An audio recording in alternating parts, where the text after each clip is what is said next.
Hello, hello, hello. Good evening. Greetings, everyone. Greetings. Happy Wednesday. Happy hump day to everybody. I hope you're all doing well. I hope your week has been going great. I hope this month is churning out a lot of good things, beautiful things, so pleasant surprises for you. I hope so. I wish you all the best for this month. I don't think I've actually said Happy New Month though. Happy New Month, oh hey, Happy New Month, my people. This month go good for all of us, oh. You go good for our body, oh. You go good for us, oh. Yeah, everything when our hand touch, it go good. Anything when come our way, now good. Anything when no good, it go far from us. Anything when they, I think I saw somewhere. I think it was it on Twitter. Somebody was saying, "May Nigeria not happen to us." So when people want to abuse people now, may Nigeria not happen to you. Now they use. Isn't that sad? It's sad though. May Nigeria not happen to you. It did make me laugh, but at the same time, it was sad. I say, "Hey, oh God, see, they don't turn Nigeria to." May Nigeria they don't turn am to sort of like curse now. May Nigeria not happen to you. And the funny thing sef, that word like that name Nigeria na problem. To be honest, I think I've said it here before. Say that word alone get problem. Like say dis oyibo pipu in ten tionally name am Nigeria. If you talk am the way that they talk am for this side, omo una know wetin I mean. Who know I sure say most of una go understand wetin I dey talk. Dat name no be good name at all o. Dat na the first thing, that's one of the first things that should be looked into when reasonable government enter. No be this one we dey so when we say if dem see oyibo e be like say dem see mini god. Na the ones when their head correct, when dem know wetin dem dey do, na you go fit propose this kind thing to you go tell am say no, make we change the name of this place, because for a long time that's what they been calling us and that's what we been calling ourselves. We no even know the implication of wetin we dey call ourselves. Sometimes I wonder whether na the name na im make am no even fit succeed, because name wey person give you wey e no mean well, maybe this na the disaster wey e dey unfold be this, so that the thing go kukuma scatter, so that we go fit rebuild and know where we dey go, the direction when we go dey take am. Yeah, that's what I think. Oh, this is just my own opinion. I could be wrong, but hey, na wetin I think be that. Because if anybody see with all the things wey dey happen for Nigeria back to back, you begin to wonder. Yeah, hey, hmm, hey, you begin to wonder, is this real? Am I dreaming or what? There's no one day when you go read news for Nigeria, when they come out for Nigeria, when you go say, okay, yeah, good news. Oh wow, this is wonderful. Oh wow, nothing like that. I see video today of old people when they line up for rice. Na rice dem dey share. I no even forget. If you see as they pack like sardine, dey rush. Everybody dey rush dey try to get so that the rice no go finish for their hand. Everybody dey rush to grab rice. Then dem come get people wey dey coordinate dem, but even the coordination sef e no dey coordinate well, because they were still rushing to grab their bag of rice and go.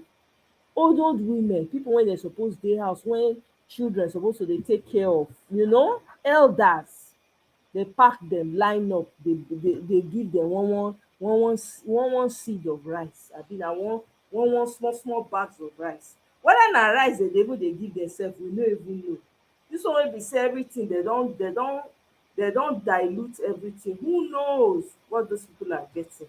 Who knows whether na because of the food wey dem dey eat na im make dem come even dey dosa? Who know whether dem in ten tionally dey feed people with crap, so that they go lose their sense of self? Who knows? Anybody dey think am? I dey think am o, because this level of docility with Nigerians, omo, it is to be studied o. I never seen this kind one before, wey be say the government no dey do well, nothing dey work, and people still dey push along dey say, yes, anyhow e goes, we are here. I never see that kind thing before. I no go fit lie. eh I never see that kind thing before. And again, I think that e go reach time wey be say the so called people wey dem don call themselves leaders need to put themselves for front, to be honest. In order for Nigeria to move forward, people of meaning, of timber and caliber, as they say, they need to position themselves in front, right? So that we can know what we are doing. But hey, who am I? I'm just a person on the side of this, on the corner of YouTube somewhere talking. Wetin concern me? Whether they go even dey hear sef, I no know. Whether they dey hear, whether they no dey hear, I go still talk my own, right? At the same time, you have people having the audacity to come out and say Nigerians should be patient with Tulumbu. Eh, Nigerians should be patient. Sometimes I go dey wonder, say dis people wey dey talk this thing, are they serious abi are they joking? With everything that's going on in Nigeria, person go come get the audacity to come dey talk say make Nigerians dey patient. In the same breath, the man dey buy new jet. Na wow! Na so the conscience don finish, e don disappear for Nigeria o. Nobody cares anymore. um Nobody cares anymore. um Na wow! I don't know. Nigeria is, it's just a pathetic place that we are in right now. Really pathetic. Honestly, pathetic. When nobody, no elder, nobody has the audacity to come out and call this guy out and say, Baba, you cannot, not on my watch. You're not going to do this to the children that are upcoming. Not on my watch. None of them get that audacity. None. Everybody dey life when they're not sure whether it go dey guaranteed or not. I don't know. I don't know. The kind elders wey we get for Nigeria, I don't know where they came from. I have no idea. I have no idea. Na to come carry dey speak English from morning to night, that's all they know. They go speak English, speak English, speak English, that's all they know. um They know dey speak English, that's all. They learn how to cross, they learn to make sure say their T's are crossed, their I's are dotted to please their masters. That's all they care about. It's crazy oh. It is crazy. Omo, this journey wey we dey go for Nigeria, so I no know oh. I no know. It's a long journey. But you know, when you talk about dis thing, some people will say, abeg, dis Nigeria matter, abeg, its tiring jare. Let everybody just, but how can you fold your hand in a system like this? Me, I don't know how people do it oh, that they will just fold their hand like that. I don't know. I really don't know. I don't understand it. I no fit see bad thing, make I talk say e no bad. I can't. I don't know how people do it. Maybe na me, I don't know. Maybe I'm naive. People will say, oh, you are naive, you don't know. Oh, you don't know anything about politics. This is how the politics is supposed to be. This is how, some people will be speaking English to you. They'll be telling you, the political, the policy, the economical, the mathematical, the something something. You shall hear them just dey speak big big grammar. Let it show. Let this big grammar translate to people, affecting people's lives on ground. Not, dey show. Dey show. Na to speak english dey speak phone, na im plenty pass for our the ones wey dem sabi speak oh, the ones wey no sabi speak, dem no go even answer you sef. Dem go dey send spokespeople after spokespeople to come dey gaslight everybody. Oh, ó mà ṣe o. It's sad o, I no go lie. E really is sad that this is where we are in Nigeria today. It is sad. It is sad.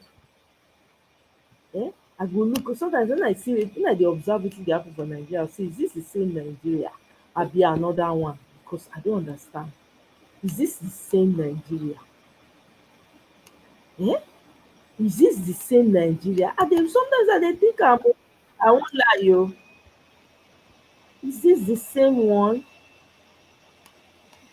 um Nigeria, a nation that is supposed to, be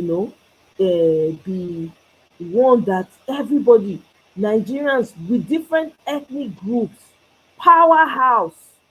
No, instead na how dem go take thief pipo, thief the future, the past, the upcoming, the ones that are here, all the resources, just pack everything put for their pocket. That is all they know. That's all they know. Nigeria is going backward. I never see where in my life I never see where country go just dey go back, dey go back, dey go back. This man has successfully taken the country 100 years back, eh, with so much division. I'm sure you guys saw the video of when their president was traveling. Oh my God, the same people left their offices to come and escort him. I've never seen a thing like that. I'm sorry, I've never seen.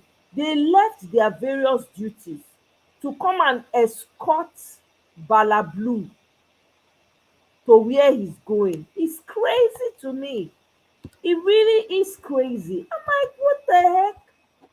This is a man that they work with every day, and they had to.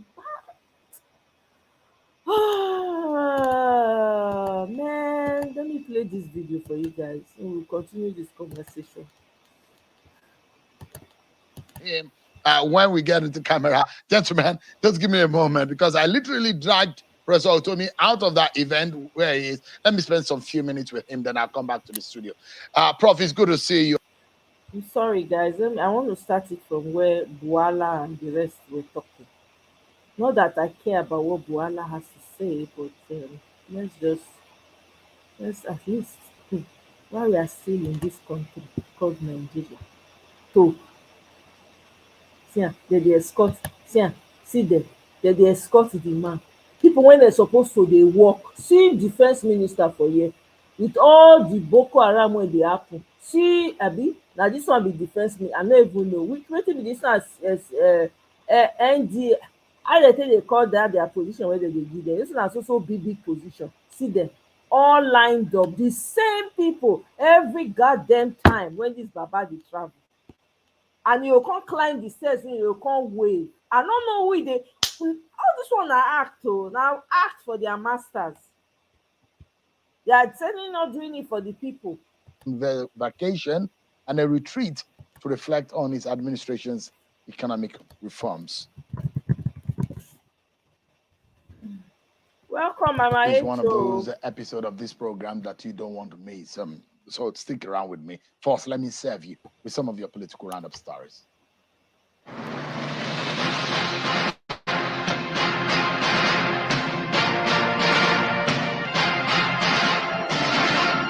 Following the president's announcement of planned conferment of national honors on the leadership of the National Assembly in the 1st of October speech, the House of Representatives is dissatisfied with what it describes as discrimination against the Green Chamber.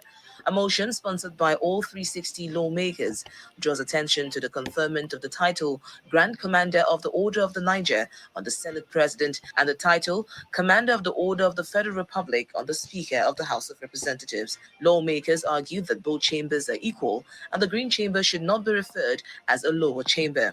They lament the GCON honor conferred on the Chief Justice of Nigeria, who is considered lower in ranking to the Speaker, and urged the President and the Minister of Special Duties to correct the error. The Imo State Governor, Hope Uzodinma, says as the chairman of the Progressives Governors Forum, he will continue to support the new governor-elect of Edo State, Senator Monday Okwebolo, in his quest to deliver good governance to the people of Edo State. Governor Uzodinma disclosed this at the Government House in Owerri, the Imo State capital, when the new governor-elect of Edo State, Senator Monday Okwebolo, and his deputy, Dennis Idahosa, paid him a courtesy visit at the Government House. He said he's happy to welcome the governor-elect to the Progressives Governors Forum. The Independent National Electoral Commission (INEC) says it is yet to release the 2023 voter register to the Rivers State Independent Electoral Commission. At a press briefing in Port Harcourt, the resident electoral commissioner, Mr. Johnson Alalibo, says RISEC had applied for the register, but it was yet to be released to them due to administrative reasons. Mr. Alalibo further confirmed that the commission is in receipt of the court's judgment from Abuja, barring the commission from releasing the register. Meanwhile, the Inter-Party Advisory Council (IPAC) has endorsed the October 5 date for the local government elections in Rivers State. At a media briefing in Port Harcourt, the River State chairman of the association, Sosuema Osaro, says their decision was based on careful observation that there is no valid court order preventing the State Independent Electoral Commission from conducting the election. Osaro explained that a recent Federal High Court order in Abuja does not hold weight as it came from a Port Harcourt court, which is of equal jurisdiction. Stories. Let me also tell you about what the former Vice President Atiku Abubakar has been saying. He has officially transmitted a communication to the National Assembly. He's put forward a series of proposals for constitutional amendments to the National Assembly, including a proposal for a rotational presidency between Nigeria's 6 geopolitical zones. In a letter dated the 30th of August 2024 and addressed to Senator Barau Jibrin, Deputy President and the Senate and the chair of the Senate Committee on Constitutional Review, the former Vice President outlined his recommendations aimed at strengthening the country's democratic framework. Let's get talking, everyone. And our attention is going to be on yesterday, about what the president said. He thinks he did not say. President Bola Tinubu yesterday addressed the nation to mark his 64th independence anniversary on the 1st of October. And reactions have continued to trail some of what the president said. A major controversy, however, has been about him saying that the federal government has cleared over 30 trillion naira in ways and means advances. Well, let me give you a snippet of some of the things that the president said. First, on the issue of the economy, which was its major, take a listen to what the president said. That your voices are heard. Once again, I plead for your patience as the reforms we are implementing show positive signs, and we are beginning to see the light at the end of the tunnel. Thanks to the reform, our country attracted foreign direct investment worth more than $30 billion in the last year. We expect to see a leap in food production and a downward spiral in food costs. I promise you, our energy transition program is on course. We are expanding the adoption of the presidential initiative on compressed natural gas for mass transit with private sector players. The federal government is ready to assist the 36 states and FCT in acquiring CNG buses for cheaper public transportation. That was the president talking about some achievements in the economy. What about security? Take a listen to what he said.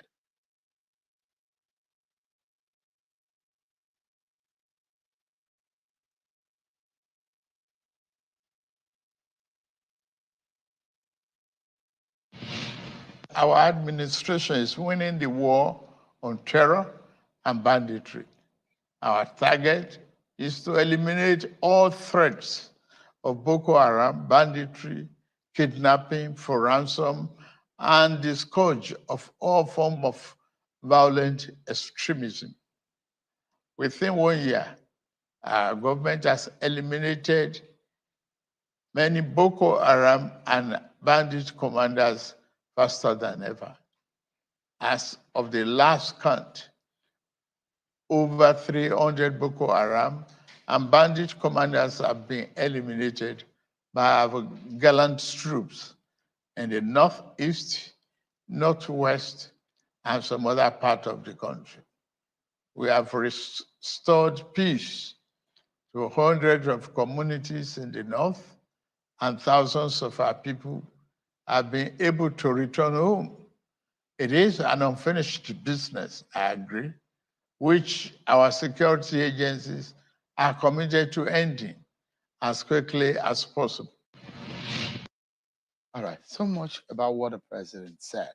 But let's take a look at all of these issues. I'm being joined by Mr. Daniel Boala, a lawyer and a political analyst, as also Mr. Kolawole Johnson, political policy and data analyst. Thank you so much, gentlemen, for coming. Thank you Tonight. Thank you. Happy independence to both of you. Same to you. I mean, one thing that I thought was going to happen yesterday, that a lot of people also thought, was when Bayo Onanuga came out and said the president was going to dissolve his cabinet. Were you surprised, Mr. Bwala, that that did not happen? Oh, well, this cabinet reshuffle conversation has been there for a while. People have been speculating. I know that there was a time when it was out in the media that he was going to do it on May 29. He didn't do it. They want to cap it to events. They say, okay, he was going to do it in June 12th. He did not. Then in August, they say, oh, these people would have clocked 1 year, the ministers, that he was going to change it in August. That never happened. Then they brought up a fresh conversation that on independent that he was going to reshuffle the cabinet. And that also never happened because it's not a matter of if but when. And he will do it when he wants to do it. The good thing about everything is that he must have formed his own opinion based on assessment, which has been conducted when they introduced this KPI assessment. And any minister who has not been able to meet up with the assessment will be able to know, because just like JAM, if the cutoff mark is 300, if you get 250, may be considerable in some universities, but the university that requires 300 means if you have not met up with that, then that means you failed. It is the president who is now the overall assessor. There was an internal assessor from Dex officer. You have external assessors. Report has been submitted. But above all, he even engaged Nigerian people. He said, go and talk to them about the program. Now it is the overall assessors, the president, and he will do it when he will do it. I know that the media ran with it because when Bayo was responding to a question from the media and the press corps at the press house, the media wanted that to happen. So they created it as a conversation and it trended for about a week. But I want to urge Nigerians to have the patience. The president will do it. It can be tonight, it can be tomorrow morning, it can be any time. But the good thing is that the president has expressed this disappointment at the non-performance of some ministers. Definitely, he'll do it. I'm very sure that ultimately Nigerians are the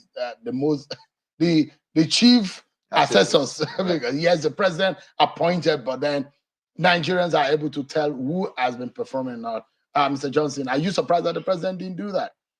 Yeah, especially, if you look at his pedigree, the man Ashura Jubala mentioned in Lagos State in those days, every quarter there will be review. I think Patrick Tommy mentioned that last year or 2 years ago, thereabout, and where they look at their work plan, what have they done in the last 3 months? Are they executing the work plan as written? Then they look at what they didn't do well. Then the KPI was not even yearly; it was quarterly. So if you look at the pedigree, you would have been expecting the president to have done something by now. Number two, we're also aware that the president engaged KPMG, to access the ministers and some of the appointees, and we learned that a report was submitted, sometimes, back. So if you look at that too, you will wonder, what is the president doing with the report? Is he not in a hurry to perform? Especially if you look at the fact that you have a lot of discontentment in the public space. Now, you don't have eternity to perform. 4 years in the life of a nation, it's too big. It's too big to, you can't play with that. So I was shocked that the president did do it, especially when we heard, not leave what Bayo is saying. Rumor had it from internal sources that the president was going to do it yesterday. Even today, we learned he has submitted it and that he left the country. But that, again, is not consistent with his person. He's not a coward. We knew that he likes taking responsibility for his actions. So that, again, we will be doubting that will it be done in his absence? But that is very likely. And he says something that it could be tonight, it could be tomorrow morning. What's that language? But Mr. Bwala is a constant visitor to the president's house and to the ones that we see on camera and the one that we don't see, either at night or during the day. It's almost like having a spare key to the president's house. Let me say. So he probably will know. You said so. but let's look at it in this manner. The likes of not only the ministers, we are hearing that some backroom, some very close aides might also go. And the name of someone like Femba Jabiamila has been named, has been mentioned. And I mean, how critical would that kind of office be if Femi Gbajabiamila goes? Sure. I think one of the biggest losers of the, I don't want to call it the war of attrition in the public space, has been that man, unfortunately.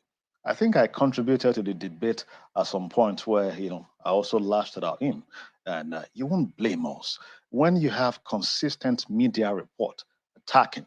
But unfortunately, I think some months back, we were able to, like, in the bid to get him further, we investigated some of those uh, uh, allegations, and three of them were found to be very untrue. So we stopped. If you've investigated the first, the second, the third, and the untrue, I give you one. They said a certain agency was delivering 500 million naira to him, monthly. I spoke directly with the man. He's out of office. He's angry. He should be able to talk. He said there was nothing like that. I spoke to a head of an agency whom, they also accused, and that one said he has never given him a penny. In fact, I had the balls of that man to squeeze. So it would have been a time for him to talk and expose others. He exposed some other persons and mentioned their name, and he said he's never, Gbajabiamila never. giving him, he even said that the only occasion that he had any interface with him was when he called him to help one of the, those who had payment in his place, and he told him that what you have with you, please, if you found out that the document has any issue, do not pay, don't put me in trouble. That he gave that caveat. Then they said a man gave him a certain amount for appointment. I spoke to the man. He's a former governor, and he told me that nothing like that happened. In fact, he said that at his age and status, will he be giving anybody $1 billion naira for an appointment? So this I've investigated, and very, very untrue. So, However, yeah. no, please wait. But you can't exonerate or stake your integrity on any politician, not at that level. Why? There are cases of outliers in data analysis. Because, take for example, if you have 5 objects on this table, and each of them is emitting, like, say, maybe say 5 degree Celsius in heat, 1, 2, 3, 4, and you measure this one 5, you measure this one 5, you measure this one 5, you measure this one 5.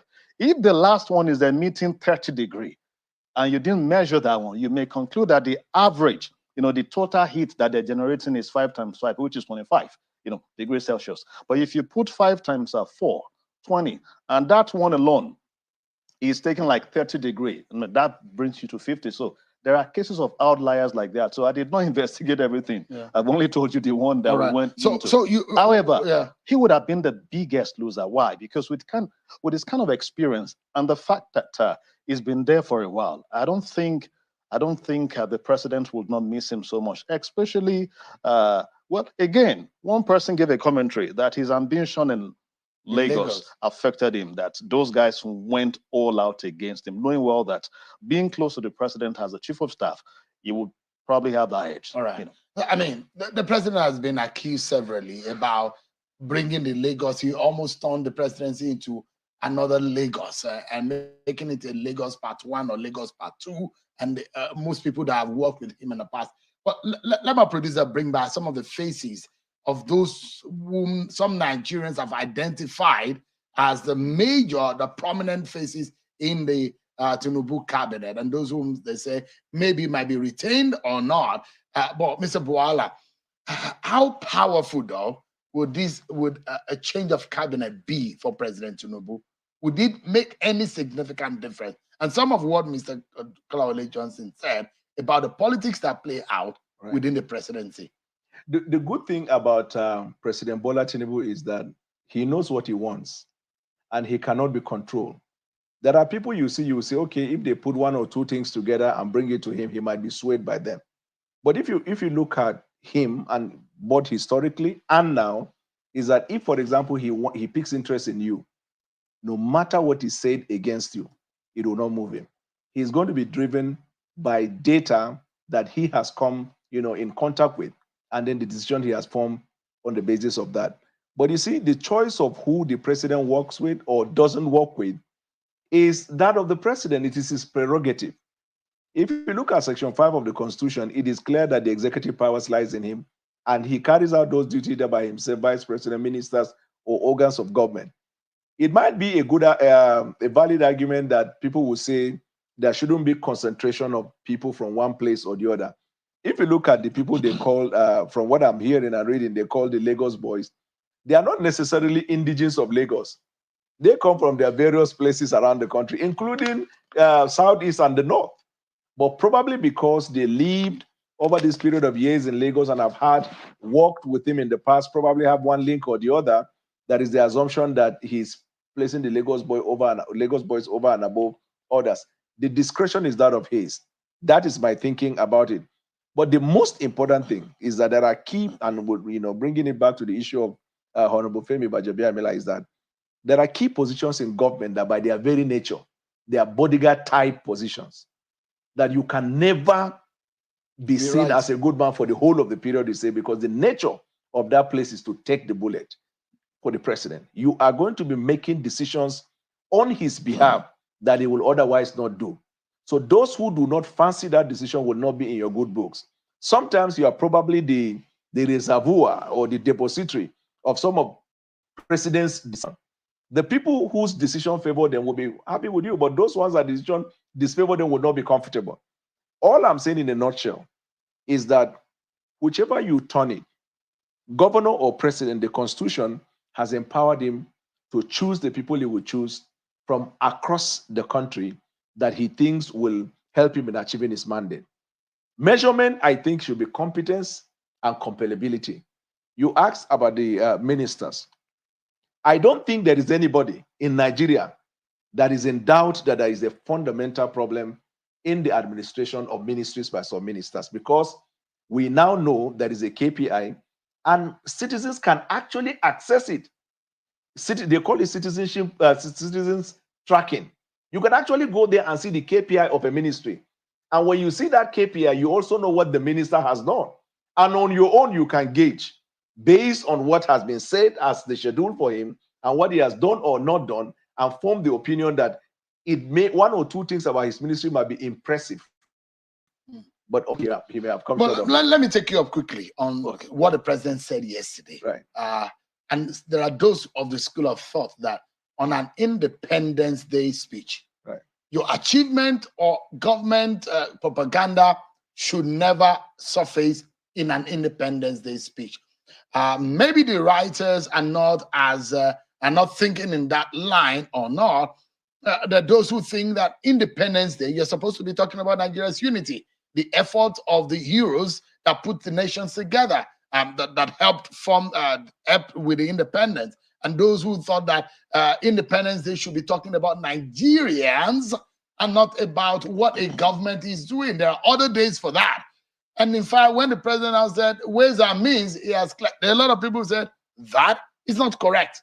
You see, if you look at our code of arms, you will see the creed: unity and faith, peace and progress. Any of these areas, you can outline them or talk about them in your independence speech. So unity and faith might be about unity, about Nigerians, about just like the America they call the State of the Union. But peace and progress also talks about the progress as a country we've made so far. And if you look at his speech, he actually touched on that. He talked about how we have come away from what would have destroyed Nigeria in the 60s, I think 1966 or so, the Civil War, and talk about the progress we've made, talking about how to avoid what will create a problem for Nigeria. He also talked about his own government, because he is to account. On Independence Day, you account to the Nigerian people how you manage the the commonwealth of the people. With respect to the ways and means, it is blown out of proportion, for God's sake. I know that this is politics. A lot of people will pick one or two things. The crux of the matter with securitization that they are talking about, the ways and means, if you look at the speech, if you look at what the government has done, it is a matter of, I won't say semantics, but probably perspective.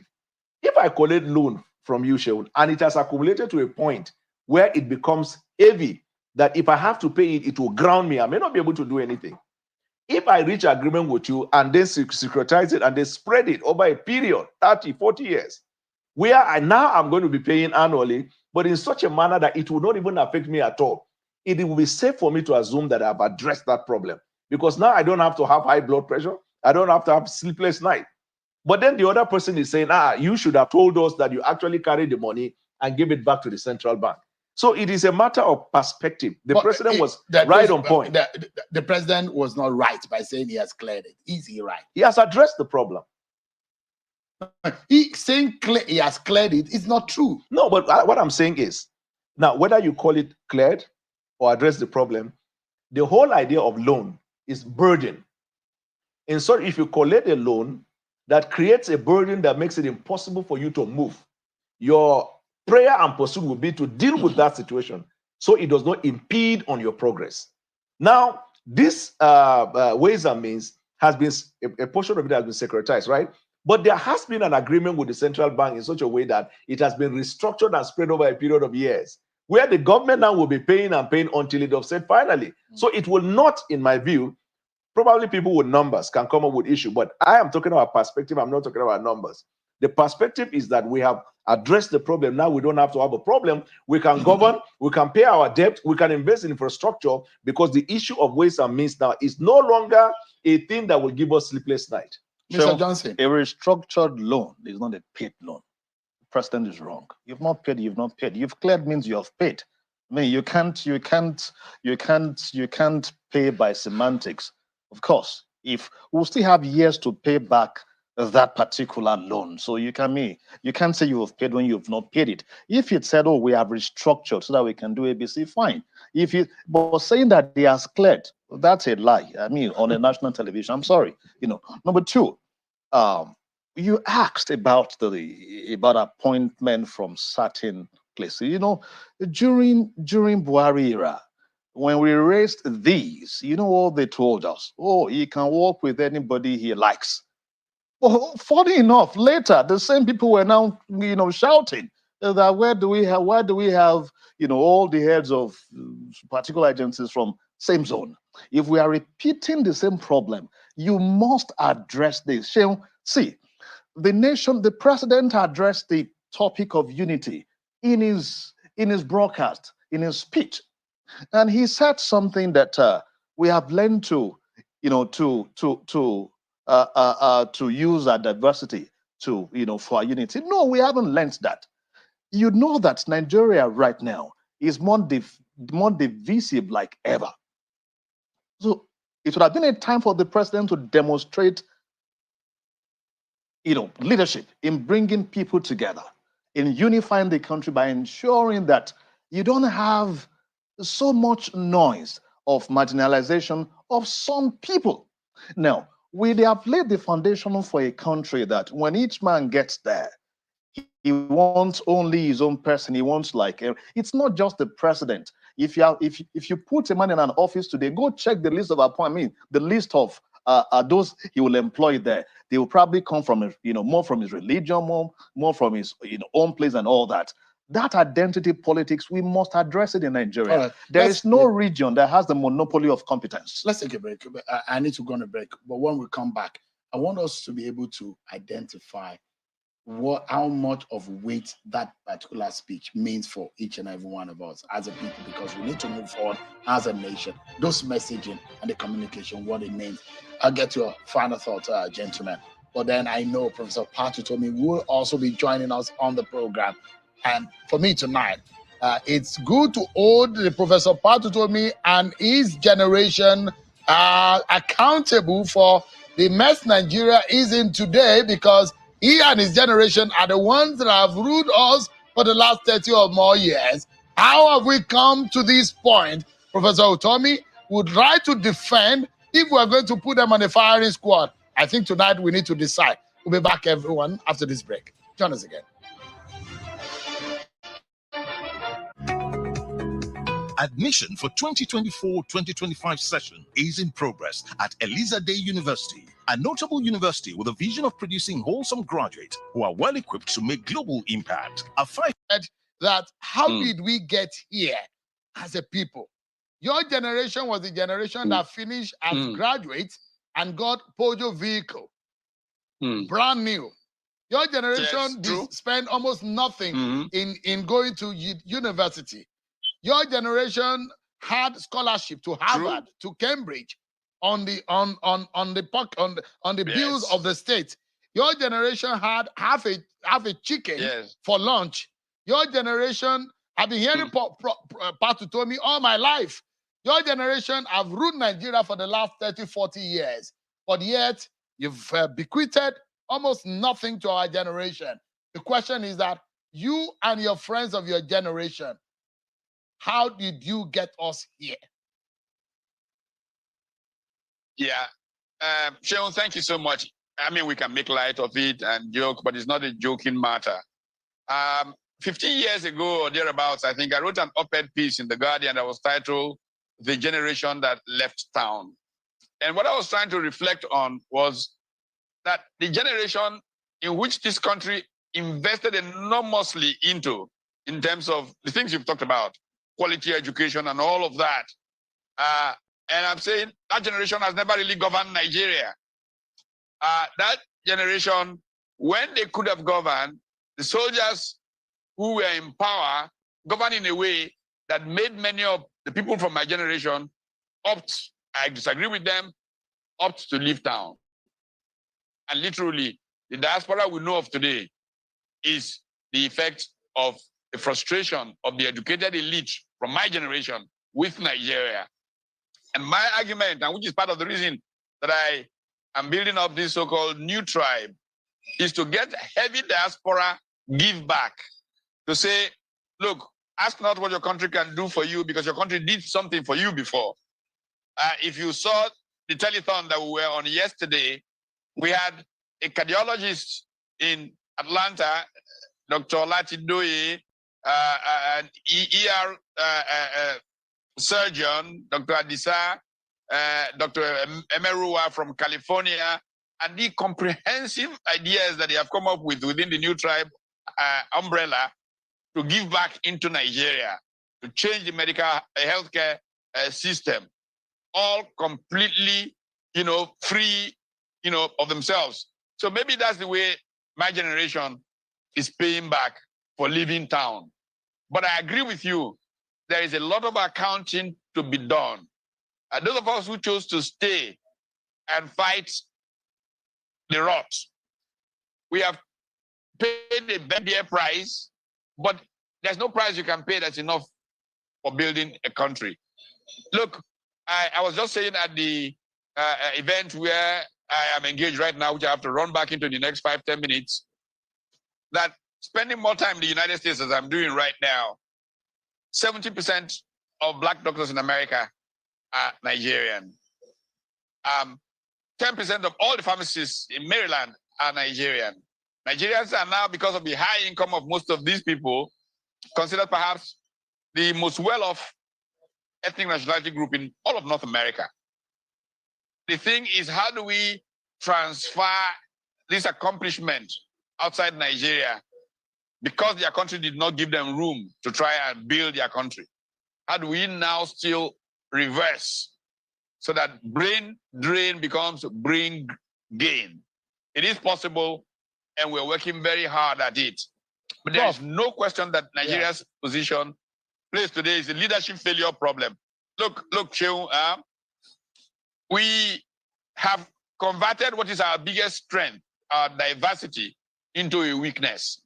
You take that diversity and just look at culture and selling culture from different parts of Nigeria. What that means. There's a restaurant in Washington now called The Continent by 3 Nigerians, Igbo, Yoruba. They came together. Fantastic restaurant. I took President Obasanjo there when he came to visit last month, and he's still talking about the suya that we eat there. Look, Nigeria has great strength in its diversity, but weak, horrible politicians have chosen to exploit it in a manner where emotion has trumped reason, and the gap between us and them is widening every day. You look at the American melting pot. Why don't they say you are a Korean, you are a Vietnamese, you are an Italian American, you are Irish American? Because those who led America, its founding fathers, had such great vision and wrote one of the greatest constitutions in human history and built institutions that allowed for that melting pot culture to enable Americans become amongst the greatest people on the planet. Yeah, Prof, I think that leadership can help us turn this around in our country. So I made a joke about a firing squad. I mean, not literally, though. But what I meant when I was,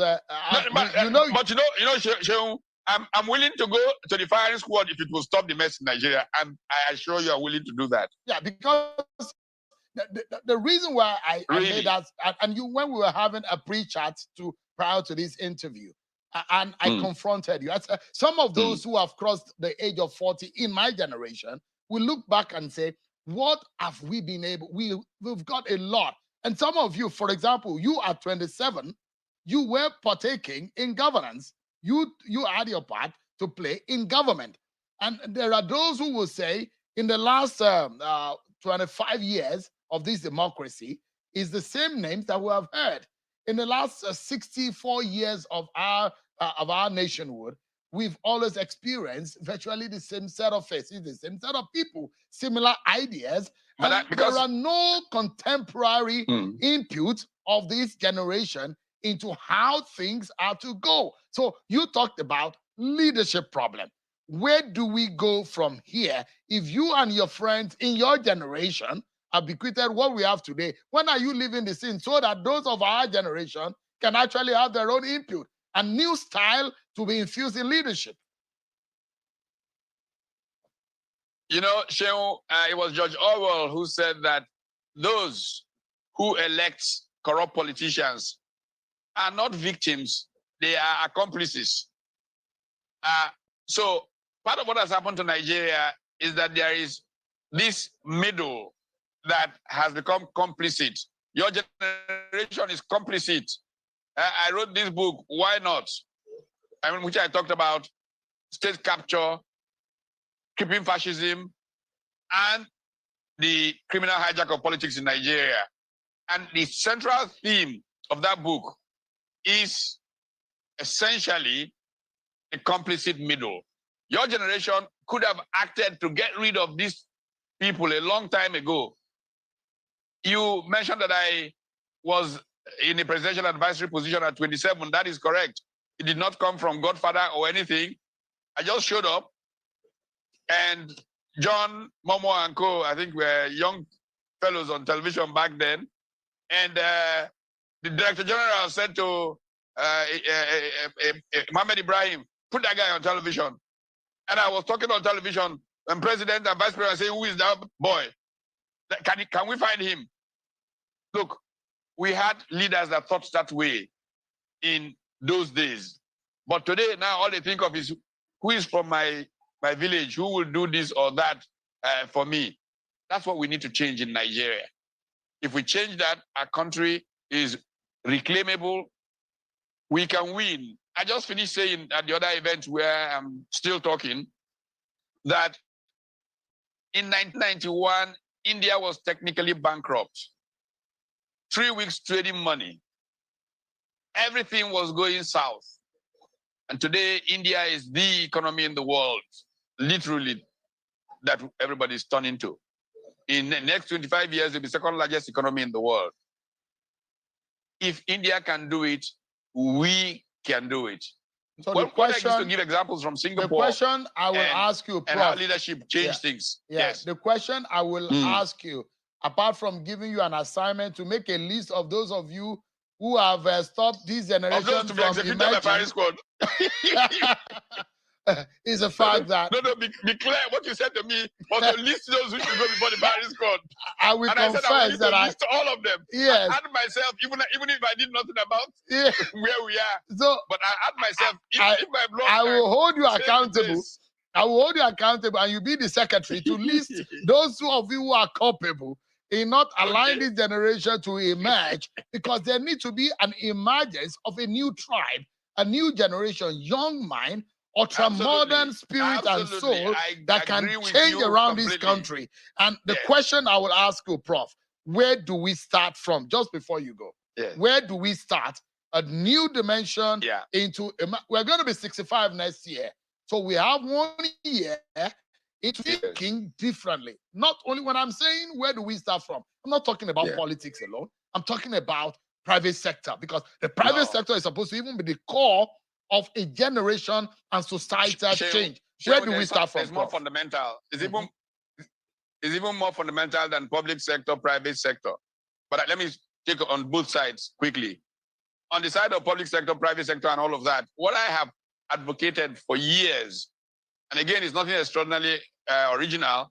In 1985, there was a conference in Nairobi, Kenya, that talked about a tripartite approach to governing, where the private sector, the public sector, and the social enterprise sector, as we now call it, govern almost like equals and hold each other accountable. That led to what was called the Enabling Environment Forum, which became the Nigerian Economic Summit Group, which unfortunately did not go the way the ideas were supposed to go. So that's one in terms of structure of governing that can change things. But more importantly, the biggest challenge we have is culture is in collapse in Nigeria.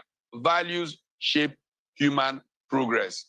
How do we get a values revolution? Institutions are critical for human progress. If we can commit to building stronger institutions that push back on people who do not do right, and the rule of law is fully in place. Look at our judiciary, it's a laughing stock, it's a joke. No country can make real progress without a judiciary that you can rely on. Look at other institutions, whether it's INEC or this or that, they are weak. How do we ensure that we build strong institutions and that we have values that really ensure that character matters and that people of character can show a light? We can do it. It's completely doable. I am absolutely confident because I've seen it happen in human history. If you go and read Jonathan Tupperman and just look at how such policies were implemented in this age of decline, and the example of Singapore and corruption, and even the idea that I suggested into the so-called roadmap of the last administration, the Bosa Familia idea, and how Nacio Lula da Silva implemented that in Brazil, but we didn't manage to implement it here like it should have been implemented because of our values. Ultimately, values shape human progress. Right. When we have real values and people of character and commitment to service are in positions of public authority, our country will turn around. We have the ingredients, the human capital that it takes to show the way. Professor Patutomi, it's always a pleasure. I wish we had more time. When you please come to Abuja, there is a restaurant I would like to take you. It's probably better than that one in DC that you took President Obasanjo to. So it's a way of luring you. And don't forget your assignment. Bring the list of those of you culpable in dragging our nation to this point. But thank you so much. Go to the Paris Court. Thank you so much, Professor Patutomi, for speaking to us. All right, Sheo. Yeah, it will be fair as part of value also, because I promise I will release you early enough for your program. So let me keep to my word. Thank you. I appreciate it. Thank you so much, Prof, for joining us tonight. Thank you. Yeah, let me. Okay. Thank you. Thank you, Sheo. Independence. That was what the president was speaking about. And you heard what Professor Patutomi has said. And I've heard some people say that what President Tinubu wants is to be the Lee Kuan Yew of Nigeria, the man that will change things around. But the question is, Mr. Buala, are we on that path in doing that? There are those who will say, maybe we are far away and we're not on the right path. We are very much on that path, and I will tell you. Part of the characteristic of Lee Kuan Yew at the time was that when he came on board, he initiated a reform. Go and study when he began. The first few years of his reform agenda and reform processes, it was very tough for that country. Understandably so. Anytime you are introducing a reform or what we call a reset in this given circumstance, especially when you know where we're coming from as a nation, fundamentals of our economy was going down at the time President Bola Ahmed Tinubu came, you will know that we're on that path. And why do I say that? If you look at the last 2 quarters, for example, look at the data coming from the Data House of Nigeria. The inflation, you have seen a growth and a progressive growth. Now, in terms of the security, like you find in the speech of Mr. President, he talked about the progress we've made in restoring our people to their displaced lands, the killing of the Boko Haram and the bandits. When you talk about the return of the displaced people, I come from Borno State, and I can tell you lots of communities in my state have been restored to their homeland. The natural disaster response, you saw the zeal and the commitment of the president. He had to abandon the hunger to be able to come empathize with the people and then begin this process of dealing with the aftermath of that. Now, part of the issue we talk about economic situation. Look at these displaced people in our area where we had this flooding. It has taken away the crops of the people, and it will have a consequential effect in food production. Now, look at the foreign investment. When in his speech he talked about the 30 billion investment that we've secured, again, like I said, it's a matter of context. If you want us in the next speech to put it in a way where people will understand in their own language, that's a different thing. But what he is saying, even with respect to the $30 billion investment, is that we secured commitment in that regard. How else do you want him to talk? You see, I know Nigerian people are one, and that's where our focus is. But then we also have the opposition. This is our attitude towards government. We look at Nigeria as a whole. We are guided by the impact on our people and how to change them. We listen to the opposition because the opposition also teach you how to stand right. When it comes to economy, we have our policies, but then we gauge that in pari passu with the perspective of economic experts. And you've been bringing them to your table here. Almost all the economic experts I have personally listened to that came here, there is an acceptance, an admittance of one fact that the decision the President Bola Ahmed Tinubu took with respect to the reform of the economy was okay. What they have been arguing is the modality, the implementation strategy. And understandably so, economy is a theory. It's just like a law. You apply an economic theory, if it doesn't work, you change the theory. And that's why people have emphasized this point of the IMF. IMF is given to you with policy.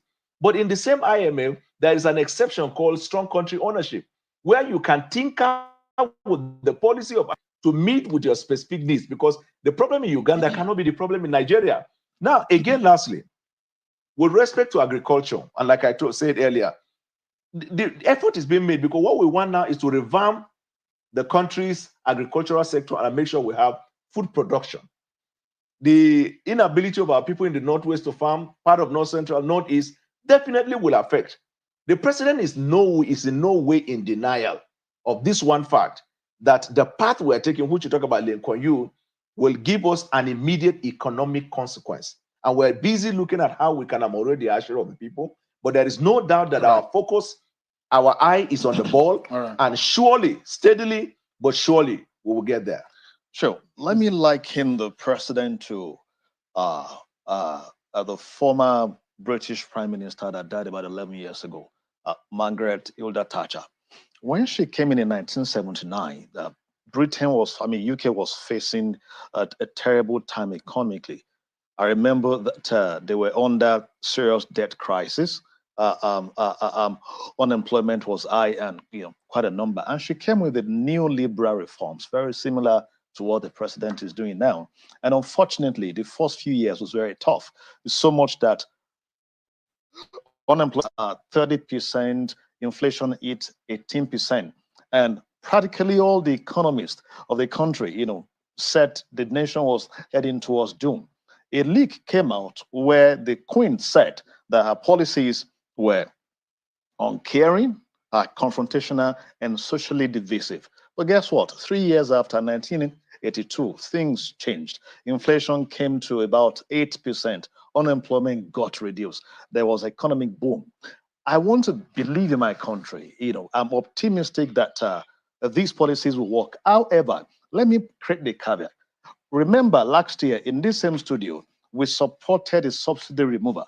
But I told us that we have economic insecurity that we should face. And I mentioned agriculture as the number one thing we should face. I think you see.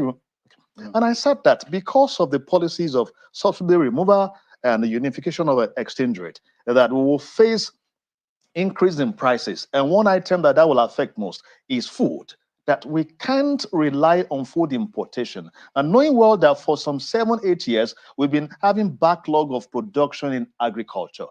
Benue State, for example, that should be the food basket of the nation, is of course became IDP camp of the nation. Look at the northeast, region that was producing for us. Look at what it is today. That the president would need to have a holistic agricultural policy. Is that not? It can't be domiciled anywhere than the state, the unit. But we are not that. Where's the production? Now, people who should be in the farm cannot go there because of insecurity. So, how do you address this? I was expecting the president to take priority on those areas, those farm settlements. Let us secure them for people to be able to farm so that you can have food. All right. See, if you address that, the noise will come down. I've not seen that. Well, 2 years ago, agriculture contributed about 24% to the GDP. We should see increase by, Gentlemen, this time around. Yeah, we're totally out of time.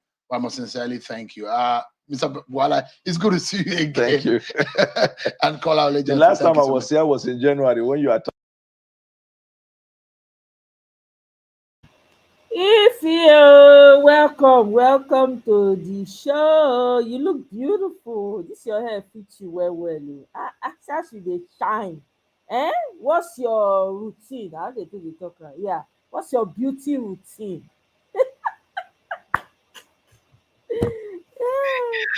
Omo baby. How you dey now? Good evening, my sister. How you dey? I do. Hey. I do. Nigeria at 64. Mhm. And there is no hope, even at 100 years. Mm. Somebody said something, Omoye, that, I thought about it. Mm. So she said something, growing up, the Nigeria we grew up in, like 30 years ago, is better than the Nigeria of today. 100%. She said that, and I'm like, that's really interesting. I said, you know what, that's true. I remember when we used to fetch water, you go downstairs and, carry your bucket, open the tap, fetch water and all that stuff, Electricity was more constant then than, all these things that are going on now. Food, of course, were cheaper. The Nitel, telephone then is land phone, more or less, the 042 number, Enugu, 046, Anambra, that kind of stuff. Mm-hmm. And, crime was really low then, because the only time you heard about somebody, buying somebody then is either that they were paid to, the person, rarely. And it was always shocking. It was always shocking. Like for days, everybody, it would be like everybody's mourning. Yep. Exactly. Over People one person. shocked. Yep. Yeah. But now it's like whatever. Nothing shocks us anymore. Is there anything anybody will tell you about our country that will ever shock you now? For real. Okay. I mean, these people are talking about all these things. They know that Nigeria will never be good anymore. See us talking about today, 30 years from now, we'll be talking about today. Do you know when we were here talking that today is better, or rather was better then? Can you imagine us opening our mouth to say that? Do you think that Nigeria is going to remain like this for another 30 years? My sister, it's not gonna get no better. I think swear. so? I bet you my head, my eyes, my nose, my mouth. That it's not going to get better than this? It's not gonna get better. And I will tell you why. You see this generation, Go ahead. You see this generation, my sister. They are more wicked. They will be more wicked than these old cargoes, these grandpas that we have in government. They will be more corrupt. Are you not talking about Bwala or whatever? The what is his name? The one that is waiting be his name. Jabia Miela, whatever his name. Jabia Mila, yep. He's young. Are you not? You're talking about the same setup. These people will be worse than these elites. I'm telling you. So I don't think you're talking about Yaya Bello. Yaya Bello is 40 something. Yeah. And you're talking about the current governor of Kogi State. He's 40 something. Yep. My sister. These are the future generation. No, it's no peace. know that this is not gonna it's not gonna get no better. Tomorrow, Bajabi Amila might be governor of Lagos State. And you're gonna tell me this is somebody that they're looking for him here in America because of a crime he committed.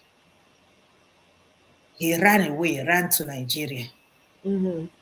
Tomorrow he's gonna contest for Lagos State governor. If Tinubu is still alive, then he will win.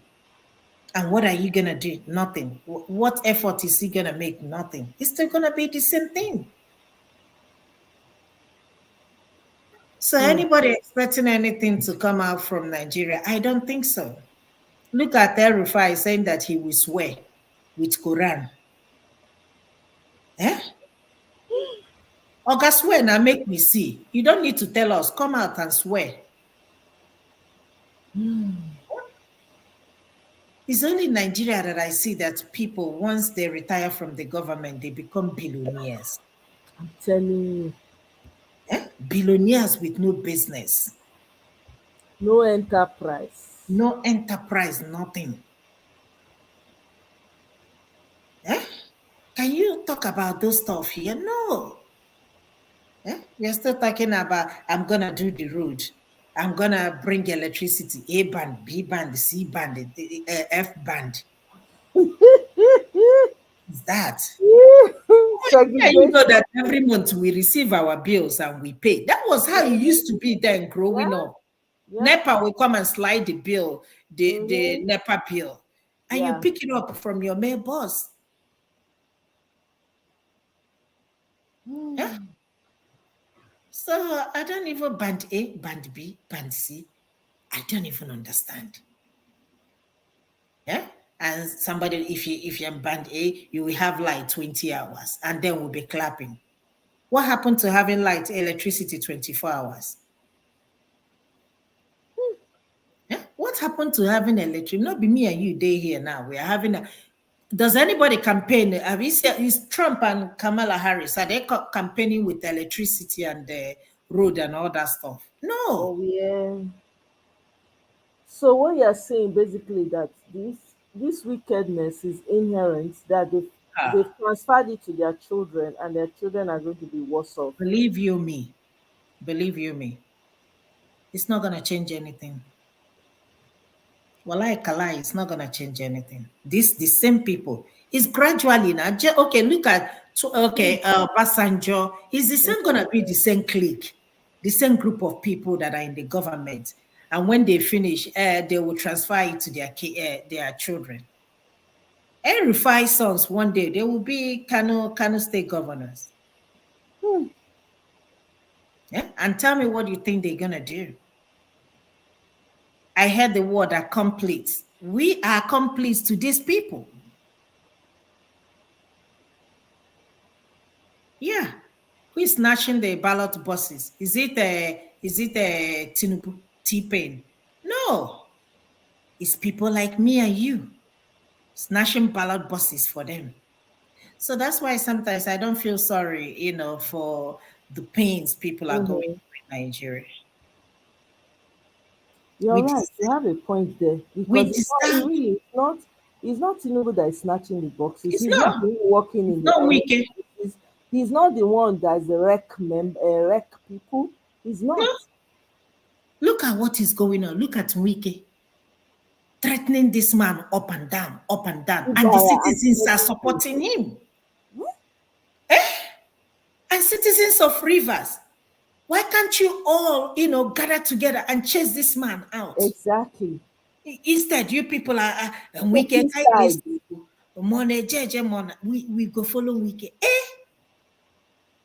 The man that is suppressing you people and pressing your neck. Stealing from you.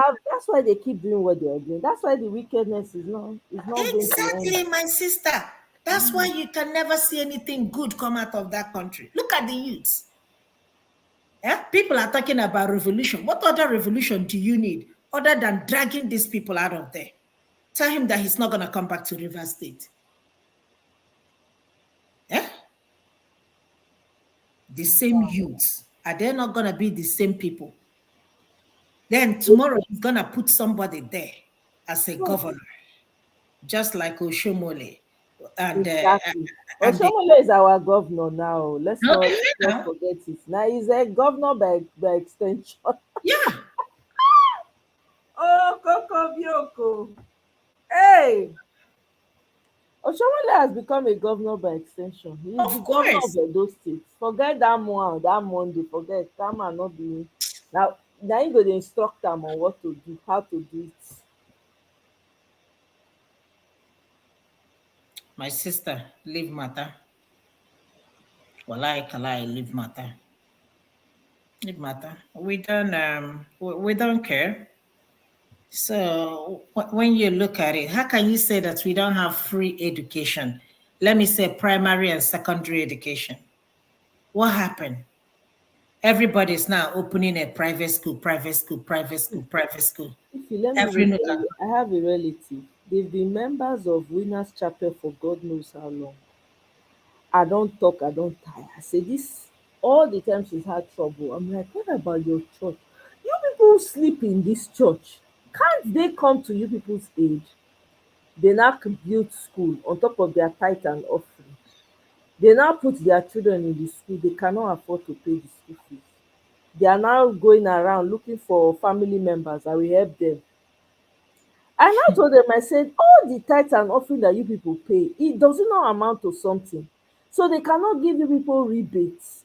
Okay, even if they will not want to do it for free, let's say every other person outside is paying million. At least those that are members of the church should pay less, like maybe 20,000, 100,000, something like that. Do you know what this relative said? Now, shebi his money he used to build it. You can't just. I said, oh, when the Catholic Church had missionaries all over, was not collecting a dime from you people. What were they doing then? And I'm not in support of the Catholic Church, by the way, because those ones they don't make their money for a very long time. They be, in fact, and then they run the government of the world, right? So and I said, but they had free education everywhere they were, missionary schools everywhere. She say, Catholic Church is wealthier now. I can't compare it to the person wey dey look for help was making excuse for the fact that they are taking advantage of her and her family. Monday they are in church, Sunday they are in church, Wednesday they are in church, Friday they are in church. I never see that kind thing for my life before.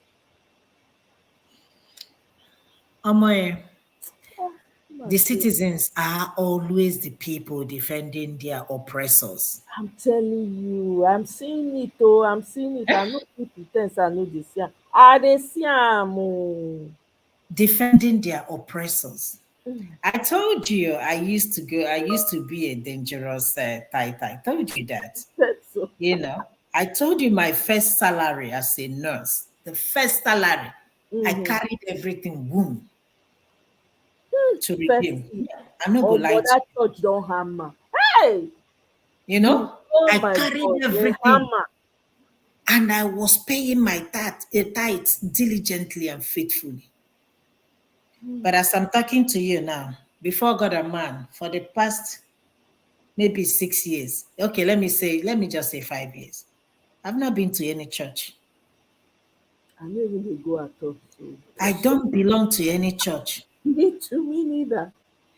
People will tell, oh, if anything happens to you, I say, you that the ones they have buried, what happened? Did they go to heaven? They abandon dem oh, Yeah? the ones they have Did they go married. to heaven? Even the They ones the abandon bishop their members. and pope buried, what happened? You see, we need to start resetting our brain because the common sense is not common any longer. It's not though. You know? Oh, my sister, beg, leave the people. Leave them. Leave them. Because Tinubu cannot pay 70,000 naira minimum wage. can you But he imagine? was He quick. promised the youth corpers 77K. He did not pay oh. Na Okay. 30K they still get. Now say audio promises. Remember during this VDM and Bobrisky thing, they said that they had fired the prison ward They whatever. did not fire them. They I did saw not it. fire the guy. The guy said na social media Now, fire. social media firing. How can you stop corruption? You see, that's what I'm telling you. How can you E stop go corruption? e go hard. It's not gonna Everybody is work. doing who is who. You can't lock my brother up. You can't lock my sister. You do How it. I dare know somebody that knows. Bobrisky? Aye. Imagine Omo, imagine a House of Rep here invites me to come. I will have the audacity to tell them that I'm sick. In fact, I will be sleeping there 2 days before the event. And nobody Supina, said they will anything. get your ass Of up. course.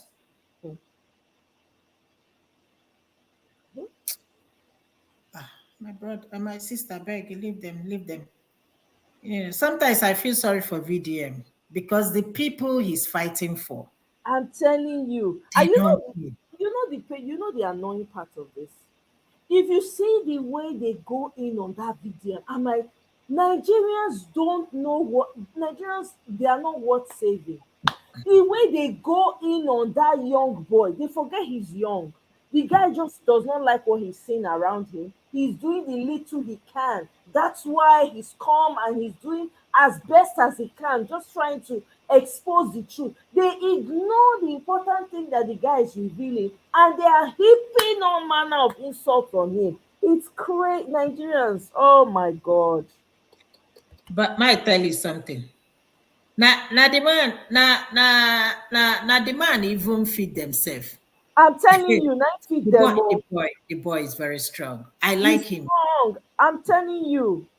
I have a lot of respect for him. Now he a feeds lot. Nigerians. He too is a coconut head. Now, I like when he says, you know, when he ends it, he say, you learn and you learn the hard in way. a Like hard he's way. Yeah. ready for Nigerians. I like if you know how much I respect that young man for what he's doing. I respect him so much. He's not perfect. He's rough around the edges, but he's doing nobody is doing what VDM is doing. But they are quick to criticize him. But they Uh, cannot do half of what he's doing. You know when he said that when they called him to National Assembly, he said he's not going to speak on this issue again since this Bobrisky is not here and who else? I think the Falanas or whatever. Say no, they talk again. He shut it down. yeah. I respect him, man. I don't care what anybody says about him. That guy Yeah. is young. People forget he's a young boy. He's Yeah. still young. Forget that big chest when he gets. Only 30 years old. Eh? Only 30 years. He's young. Mhm. If to say that country normal, that boy for don marry, born, get children, Uh-huh. all the duty. Where the money? Nothing. Yeah. Eh? Yeah. Hmm. Yeah. It's crazy. I see the way Hmm. Nigerians will just be insulting him. I'm like, you people see, you people don't even see the work that this boy is doing for you people. You don't even see it at all. All you Nigerians do is to insult, abuse, abuse. You are not they do anything. With everything when they go on for Nigeria, una not dey expose anything, nothing. Eh? And Yeah, they keep. I know they keep calling him when he called out. I think when he was going after that woman that does bleaching cream, and uh-huh. called her out for not having NAFDAC because she was wrecking, Jenny Glow or yeah, whatever. wrecking people's skin.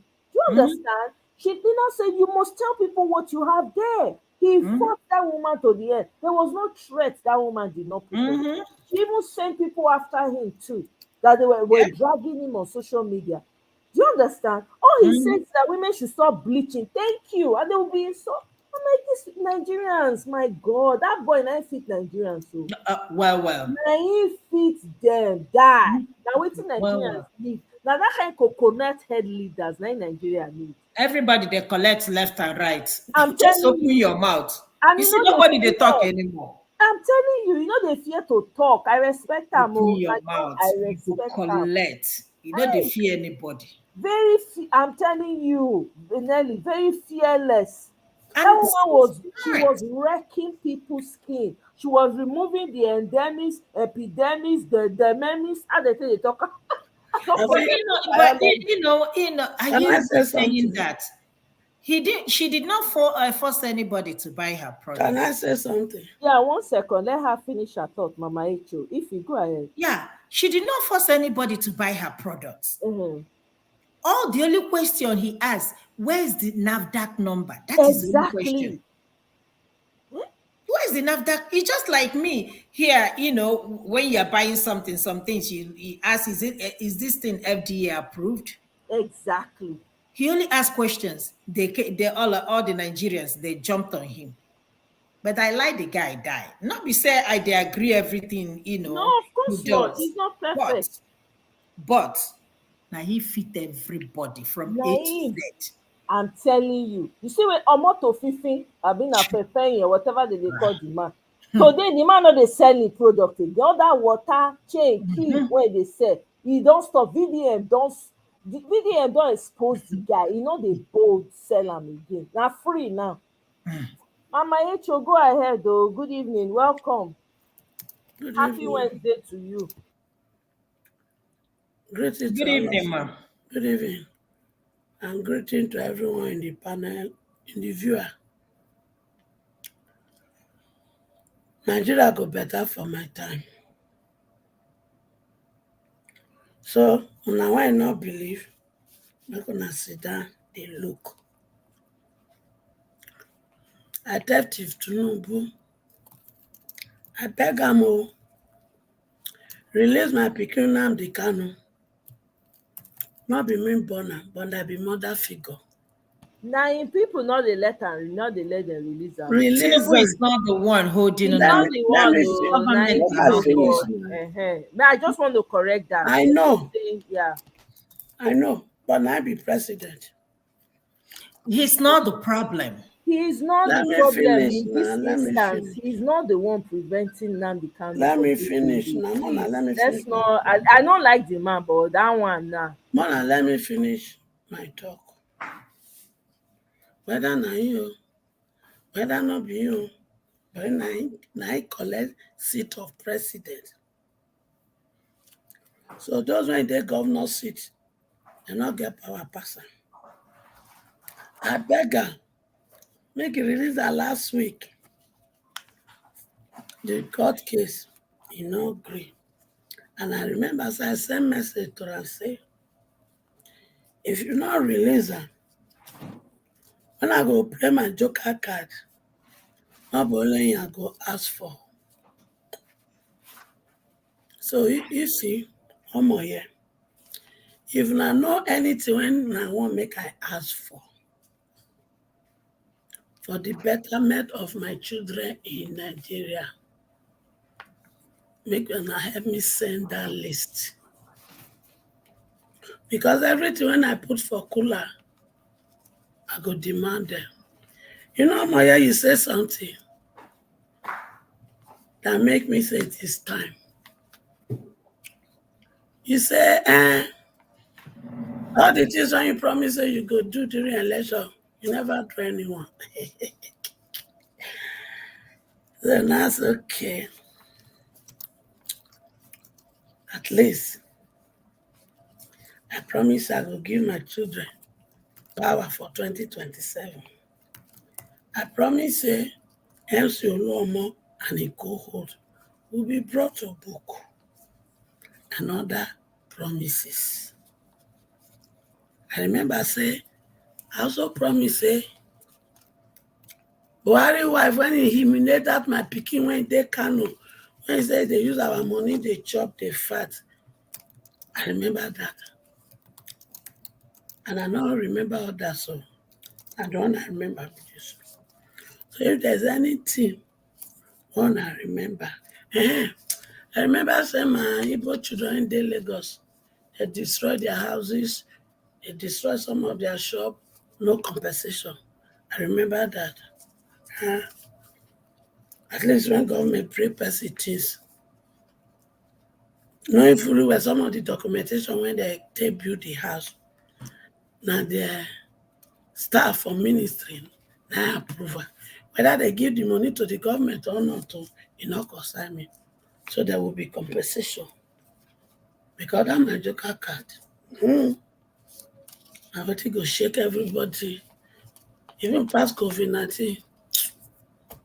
So if I get any list, submit it. Now my children don't they work. When we go, we now they announce the day we go play the card.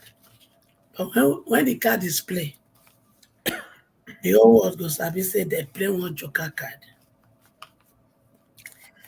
So we're gonna send me list. Even I get innocent people for prison, I want that. And if I not see plenty list, I go later they say all my children since when they don't they prison, when they not even judge their cases, everybody vamove. And you're not just releasing them all. You get to give us money to rehabilitate them and empower them to start real life. Because no Nigeria that is more than one Nigeria. The whole president for the whole world go cut if Tinubu, the phone go ring tire. So that is why I want to prepare my list. So that as they call them. And if they say that they call carry me, are they available? But you have to tell Joe Biden say that they carry American citizens go Nigeria, we can go answer their query. Then they go provide me security. Me and my children will go be my entourage. And when they do close discussion with any fucking president now, open discussion. That means as we they talk with her, we go the streamer live. So I want list. I dey talk now because if you not give me list, that one go happy because say, hey, it was enough for give my show this list, make it for do this or no. Now I go regret that because the thing it go work like white fire. White fire. You know, so when they set off fire and breeze they blow, the thing go they bomb, they go ta ta ta ta ta ta. Anyway, what did they talk? Nigeria at 64. That one I just this by the roadside. So Nigeria at 64. We still sit down now. We never even start to the crawl. And it is only in Nigeria that a child of 64 years, they say, make una the patient. Make una they eat. If I make una they eat hunger as food, and yet they cruise about with private presidential jet, they are picking, they enter yacht, they move up and down. Then their wife, he come out with Ankara unity. Let me Tinubu, did your unity Ankara unite us today? Yesterday. And yesterday. Did it unite us? Did it? Una unity rapper. He unite us on the 1st of October. And he removed my children when they street. He removed them come out for street. Now house at the house. And my uncle, my daddy, my children went there for hospital when they don't wear, but they don't get money to pay doctor to go home. He removed them from the hospital prison. You know, my during because of some of our work out there, my team went to one of the hospital in Lagos. Now they are not say that they would imprison children for hospital. Because some women, when they can't pay their bill, they will not carry the baby and run away. So now they can't design one strategy. If you born, you never, if you born, you don't get money to pay your bill. You, the mother go there one corner. They go carry the pikin, go put for another far from you. It's only when you want to go feed the pikin. Now you go there, they go they wash you to the feed pikin. They don't allow the baby to sleep with you. I say, what? So from the very day a child came into this world, because the parent cannot pay the hospital bill, the hospital has hold the child captive. Happening in Nigeria when we did. We go see. Someone send me list. Because there are some things I need to begin to give to my children before 2027. So with this my joker card, I go give those things to them. We go sack Yakubu without no benefit. Not only him, all of them. And we go change constitution. We go write something for constitution when they never write before. Because if they fit change constitution to accommodate the IG of police when he's supposed to retire, they can't change constitution, say make it favor so that he go stay. Then they get to change constitution to tell me and my children, say, the president, all those places when the constitution give her right to the appoint people, we won't change and say, now my children go vote for those positions. They go vote for people to mark those positions. He go say no go change that. Then he go cancel that one of IG.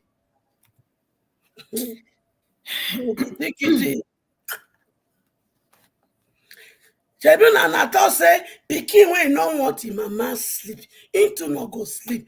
Therefore, oppressors wey no want my children to fulfill destiny, him too no go get peace of mind. Because my children, they are born to rule. When they small, una teach them one song, and they're going to sing that song to disturb their parents. And the song be say, pay little to your children. They are the leaders of tomorrow. Try to pay our school fees and give us the best of education. Parents, listen to them. They went, even when they don't have the money, they went to borrow the money to get the best education.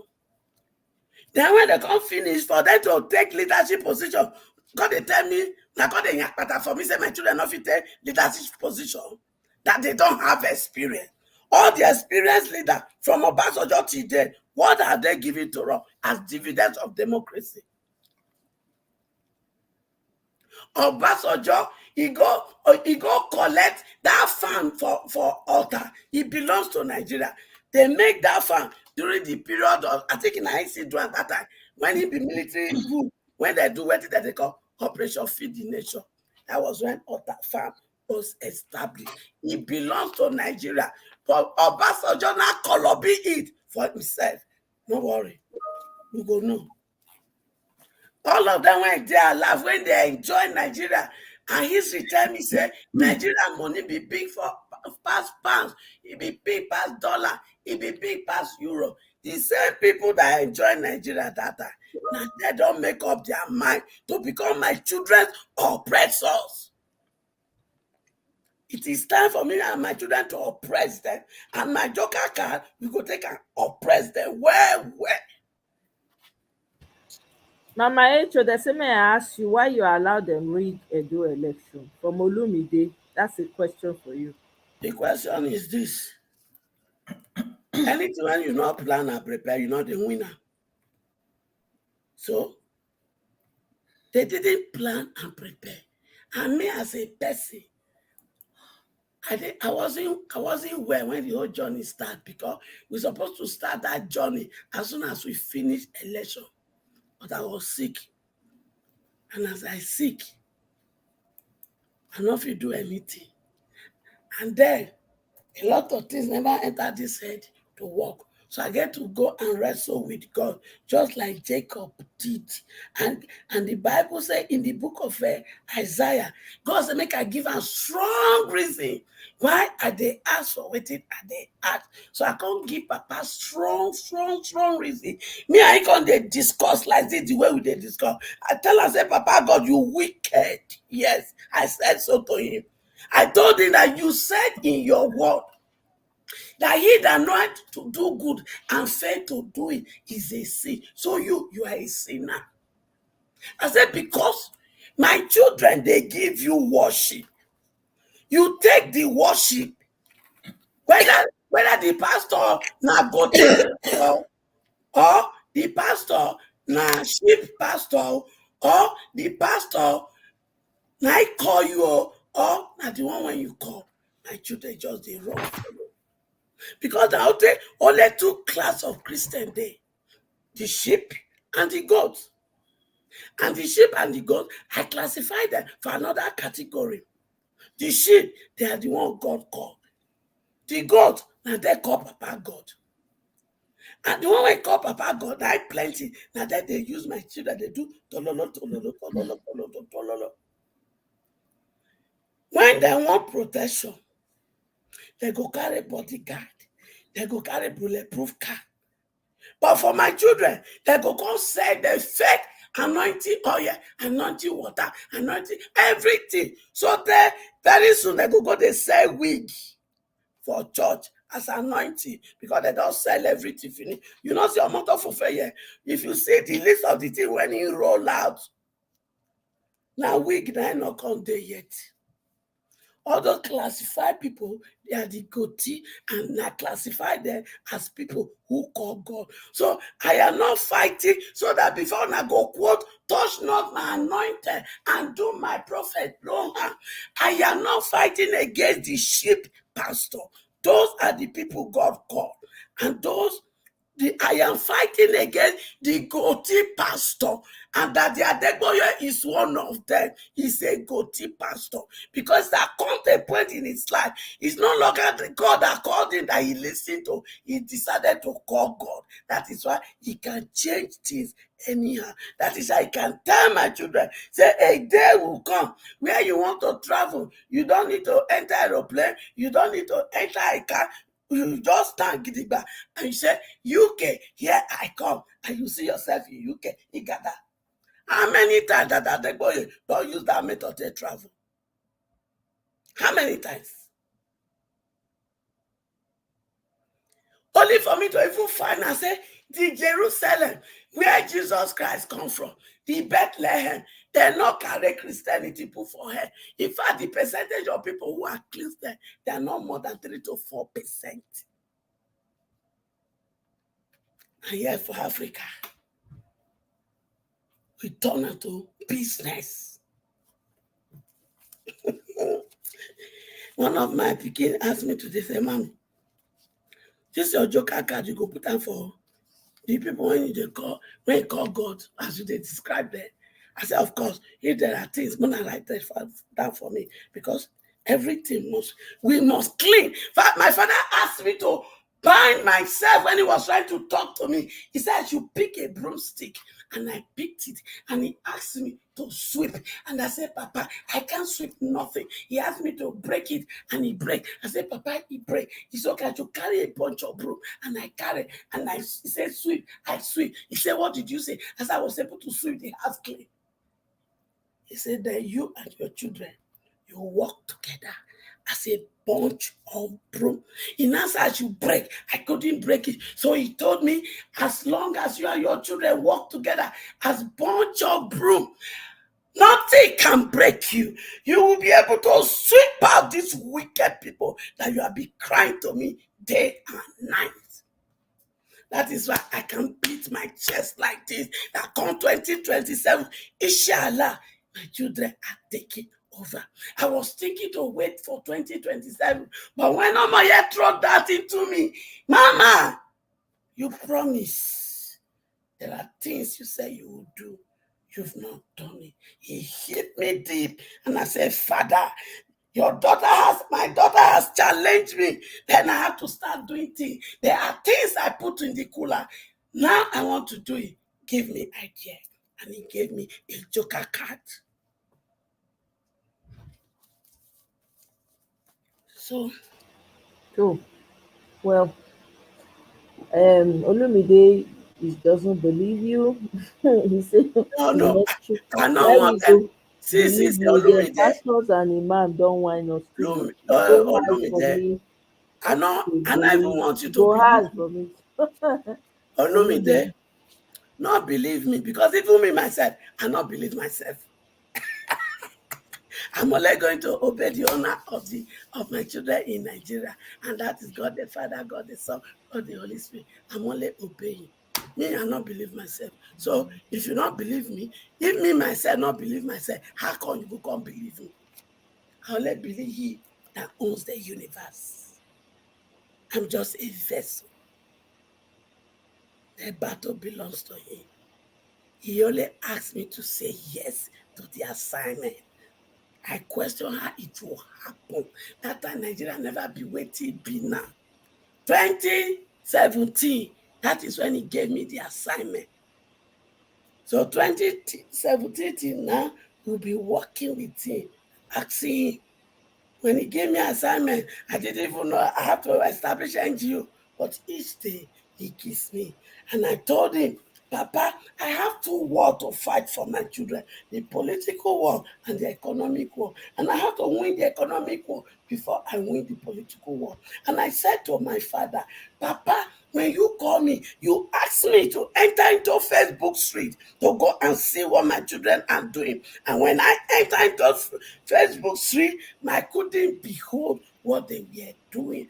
And there were times that when I see it, I will run away. I said, Father, I can't behold it. And what was I running away from? Some of them, now, I was just accepting everybody are not happy. So I just accepted, hey, hi, are you married? How can you just meet me with hi, are you married? You want to marry me? There's some of them who say, age is a number. I go just laugh. Then so I go come do video call. Now that video call come dey scatter my head because I could not believe my children were up to that. Some go do video call, show me pornography. Some go do video call, show me their own naked. I mean the email. Some of the guys go reach out, they want to make me and they go to do lesbianism. Then some go come even do video call. I go come see say they go come show me when they make up with a woman. Hey, I say God, is it? Okay, Mama Echo, abeg, you don dey carry us go where we no know. You don cross over I'm to telling another you, topic. sister, Abeg, I said, abeg, God, abeg. I'm not fit. I can't. Hey, abeg So I o. come say, Papa. Then I come see those when they lovey, they scam people up and down. Hey, I said, okay, what be this? He said, yes, I want you to understand the assignment. I said, Papa, with all this, that was 2017. I said, Papa, November precisely, November either 17 or 11 at Okay, about all right. 11:45 Miss p.m. my Mama time. Echo, we got to come back to the topic. We they Thank come you back, very man. much. I just Yeah, they thank tell you. me they ask question. So But that answer was you don't already answer am from the beginning, so it's not a big deal. I so was just now what happen with that? So when I they talk because I know what I they do. okay. All But right, no Nigeria wahala. has So 64. back to the topic, right? At hand. Nigeria at 64 So is a shame that at 64 we still sit down, they drink 50 bottle, and it's a shame, a very big shame. And for my senior boyfriend, the Baba Blue Girl, the Jagaban, the city boy, to come and bring us, how do they call that in speech? Speech that has no empathy for the suffering of the people. No empathy. No glimpse of hope. Now make I call her. Now make when I go to VOP today, I tell her say, senior boyfriend, you are a placeholder. And the host they say, why will you call him a placeholder? Not a placeholder, because it is only a placeholder that will render such speech. A president of a nation cannot rubbish that kind of speech at all in this critical history of Nigeria. So I call am placeholder, and Lady C, the host say, how you go call am placeholder? I say, well, because president, you no go talk wetin him talk. Anyway, I hear the floor. thank you very much. If I was thinking about what you said right earlier. And I'm really thinking about it. I'm thinking about all the generations of people that have come before that have been in politics in Nigeria. None of them, none of them have anything to show for it. It was, I don't know how, where they used to show like videos of Nigeria in the 50s, in the 40s, like those pictures, right, of the people back then, they seem to have a simple and decent life than now. Do you understand? It's like reverse. Nigeria is reverse, going backwards, like 100 years backwards, very fast, on a fast track. And then you what you said about the generation of now will be, you're actually right, because when I observe the people that are around these politicians that are young and our social media defending the mess that is this administration and their policies, it's mind-boggling. The number of people, the number of young people that gather themselves and they will tell you, yes, we don't care, we vote ahead, so what, right? And then when you even call, okay, for instance, now Showore came out, called for protest. How many people came out? The streets were empty. Do you understand? It's almost like these people have resigned their faith, like, okay, whatever wants to happen, let it happen. The streets were empty. And I'm beginning to wonder, like, do these people really want that change? Now I'm reflecting, I was just a small quick reflection on what you said earlier. Do they really, begs the question, do Nigerians really want the change? Because when a man has left the comfort of his home, this man is not suffering. He's not buying fuel at 2,000 naira. He's not changing dollar. He's not doing any business, nothing. He's just coming with love in his heart. Call it whatever you want. That, oh, it's an agenda. He's a government boy. Whatever it is that people want to call him. But my question is, when you see somebody who is even willing to put themselves out there, why is there no general support? Everybody's just comfortable in their suffering.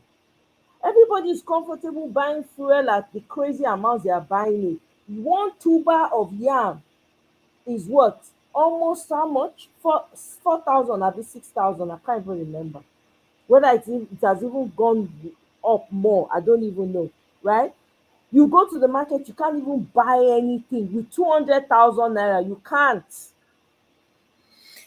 The truth of the matter is that we love our oppressors. We do. We have to We love start our oppressors. admitting this. Have you We ever really do. seen any of these politicians at the gas station? No, they don't No, go to not buy fuel. one. Guess what? If you sorry, before you go on, the people, do you know those oppressors don't go to the gas station? They just call and the boys will go pick up the Mhm. phone and bring it to them, and they are the That's what I'm ones saying. suffering. Uh-huh. Yeah. It's just that I will steal your money, send you an errand. When you come back, I will give you a tip. But that's And you true. see them praising them, praising them. Yeah. Oh, this one, that one. And then they will now stake their life on their loyalty. This person, when I needed the help, they helped me. So because of that, whatever they asked me to do, I will do. Even if it means putting my neck on a stake. I've never seen people like this in my life. Have you ever seen any of these politicians? Not politicians, celebrities. It's just very few of them that are speaking up. Just Never. They are, most of them are quiet. They are not Mhm. saying anything because their money is coming from there. Yeah. Like we were talking about VDM during Yes. this Bobrisky case. They all came out to attack him, but I just thank God for that guy. He's ready gidigba for anybody. Just I'm open your telling mouth you, and collect.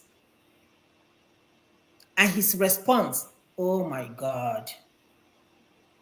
Oh my God. I So appreciate his response, and I like the way he says, You learn the hard way." There's an authenticity that comes with when he says that. There's something serious behind what he says. He might not even know what he means when he says that, but there's some power behind those words at the end of his videos. have you Eh? seen how one person rattled a country of 200 and something I'm million? telling you. One man. You know, and that is even why I want to talk to see him because we get this to do. When he said, I grew up in the street, that cannot strike me. I grew up on the street. I have nothing to lose. That cannot strike me.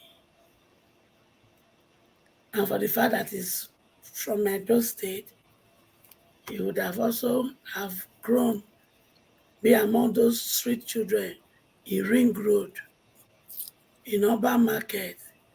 in Ikoba Heat. He didn't grow up in Edo State. Oh. He grew up in the north. He's a northern boy, more That northern means, upbringing on the street. Yeah, so that means the street children in the that's north. why he doesn't care for money. You know how much they've tried to bribe him when he was fighting that Jenny's Glue. They were trying to bribe him. When all these people that he tried to have, they would try to bribe the guy. You know, they fall for money. The one there was a video he did. It was like money does not move me.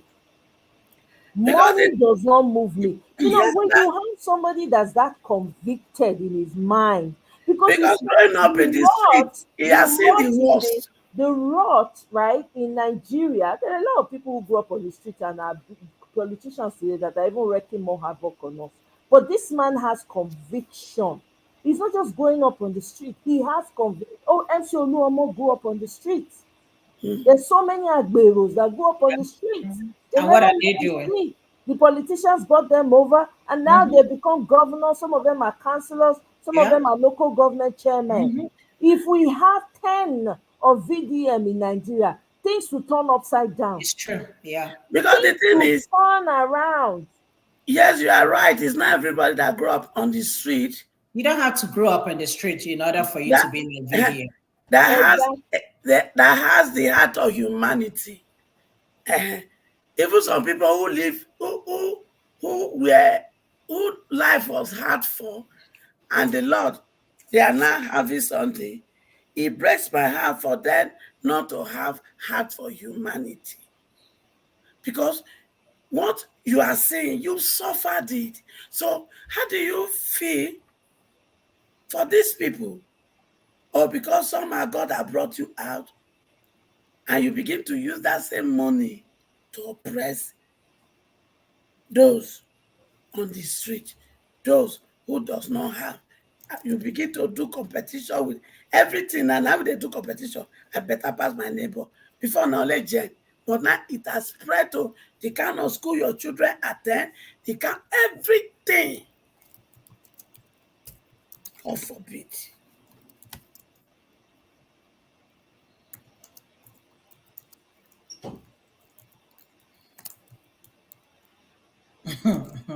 Social media is quiet now. It's Whiskies and the video.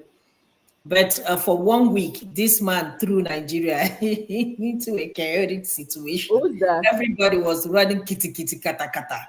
Who's that? I mean, VDM. I said all the people that Yes, came for him. exactly. I don't hear the voice You no see, more. when he came to when he went to that National Assembly, see as he take arrive. I enjoyed watching that. Yes. When he bring Juju man follow I Juju enjoyed man. it too. I Yes, enjoyed yes, The boy, yeah. yeah, dope boy. Yeah, show them. I enjoyed it. Carry their yes. Do you understand? Because the truth is that in Nigeria, you have to be that dogged to deal with people. You have to have that kind of coconut. That is the type of coconut head that we need in Nigeria. In order for things to move in Nigeria, we cannot do gentleman. It's not going to work. If we have a number, handful of VDMs, I remember when this past election, Peter Obi lost the election. VDM was already on the streets. He was already protesting with his young people around him. He was very upset with Peter Obi. He was like, how can you come out and say calm down? He was so mad. I remember watching his videos. The guy was like, why? You will come out, you see, you they tell us not to go. Why? They thief your team.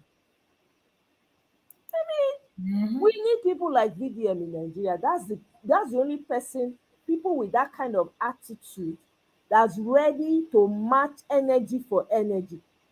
That is the kind of person that Nigeria needs. The kind of people that will reset the brains of Nigerians. Nigerians are badly behaved. They have bad attitude. They're spoiled. This one is even worse than spoiled. Look at what they are busy entangling themselves with all over social media. Go and check out Nigerians. No contribution towards any sort of civic responsibility, talking about the concerns. If you go to the Kenyan spaces, all the citizens, all the young people of Kenya that used to do comedy, whatever, all these funny things on TikTok and all these places. Na civic responsibility they come dey do now. They teach their fellow citizens. This is what we need to do. This is they go carry their constitution that day. I see one of them. They teach their constitution to im people. He say, in case you do not know, this is what needs to happen. Young people, go look the young people for Nigeria. They shake their behind, they shake their front, and they wonder where their parents dey. They do all kinds of things on social media. Only very few Nigerians now see when they do this civic responsibility, when they even dey concerned about wetin dey happen. Most of the people in Nigeria are not concerned. BBN Naija don start now, be whether e don over, I no know. You will see them, everything they are talking about is BBN. All the characters in the house, whatever they are called. That's who they're busy entertaining. How are we going to move forward as a country like that? When the young people are lost, they don't even know the direction. That's what I was telling you now more earlier. Yeah. You know, Yeah, you see you this said it. country, forget it. Forget it. See these youths, this upcoming, all they care is just to wear designers, bright Mercedes. That is all they care. Secure the bag. You know, that is all they care. And they're going to do it by fire or by crook. They don't care. You know, so I mean, I just look at there are people who you know that they genuinely, you know, want this country called Nigeria to work, but unfortunately, and there are on the other side people who are so wicked that refuse to make this country work, and they are more than the people that genuinely wants to make this country work. That's the sad part of it. Yeah. You know, me and you, and when you keep telling the look, I don't have anything to lose. Me, I am comfortable where I am. I'm worried about you people that you know, back home. Because if you ask me Exactly. money, I don't have my sister. You know, one of my cousin was calling me the other day, you know, about last week, and I'm like, if you know the kind of trouble where your sister did, you wouldn't even be calling me. We are here, all of us, or most of us here. We will, to be honest with you, I know most of us are not happy being here. We want to go home. Absolutely. You know, we want to go home where we belong to, where we can eat good food.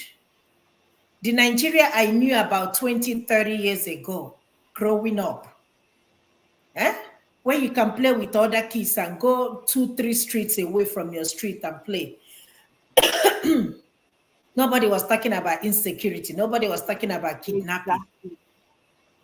Exactly. Growing up, when we go to village, my mother would tell you, go to Mama Oke's house, tell you to give you cocoyam, give you ogo, and give you tea. God bless you. You know? You will go to the market yourself, you will trek. Yeah, trekking. And all those things, Hey, she will give God. it to you free. Or she will tell you, go to the farm. This guy, stop disturbing me. Go to the farm and go pluck whatever you want to pluck. Want to eat, come and cook it for yourself. Exactly. And we run to the farm. Where are those stuff? Nobody's farming now. Nobody's planting anything. Because of insecurity. People are afraid to go to the farm. This is supposed to be our export. And you're telling us. In my language, they will say, "Onyu lawyer na aboko na chuoke." When your house is on fire, will you be chasing rats? Our president flew to go to UK. On vacation. Tinubu has been on a foreign trip more than he has been in Nigeria. I'm telling you. Every 2 weeks, he's out of the country. Whatever that is wrong with him is serious. Tinubu we know that he's not well. Tinubu is sick. We know that. But they're going to continue patching him just like they patched Buhari. Yeah, he's seriously sick. And I promise you that's why he went to London. Whatever that didn't work in France, maybe they had referred him to London. But you were a governor for 8 years in Lagos. You own Lagos. You developed Lagos. We didn't even build one hospital. and people are still supporting you. Eh?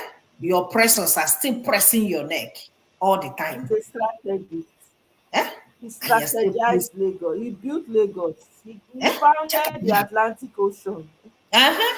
Jagaban. Jagaban. Eh? Ah. Oh my God. He's a billionaire.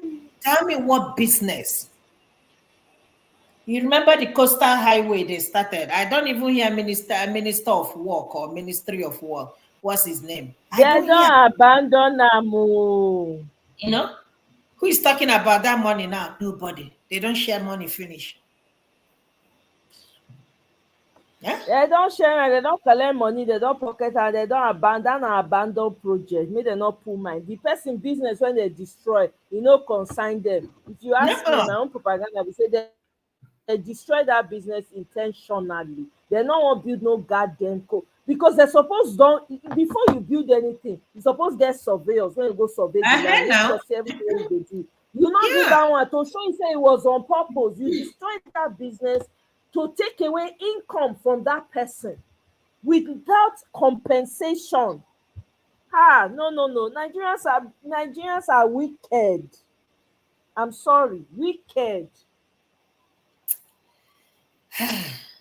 You see, They've abandoned it there. Nothing. Nobody's talking about that one again. Moved on. They've moved on. On top of the lives that they take every day for Nigeria. I don't know. I don't know. It's see what you are saying. I can't even argue with you. It is what it is. You can see it playing out right in front of you. Where you see young people that are supposed to be better, want to be better. They are always around. Even the children of these so-called politicians, they don't even talk or push back on their parents.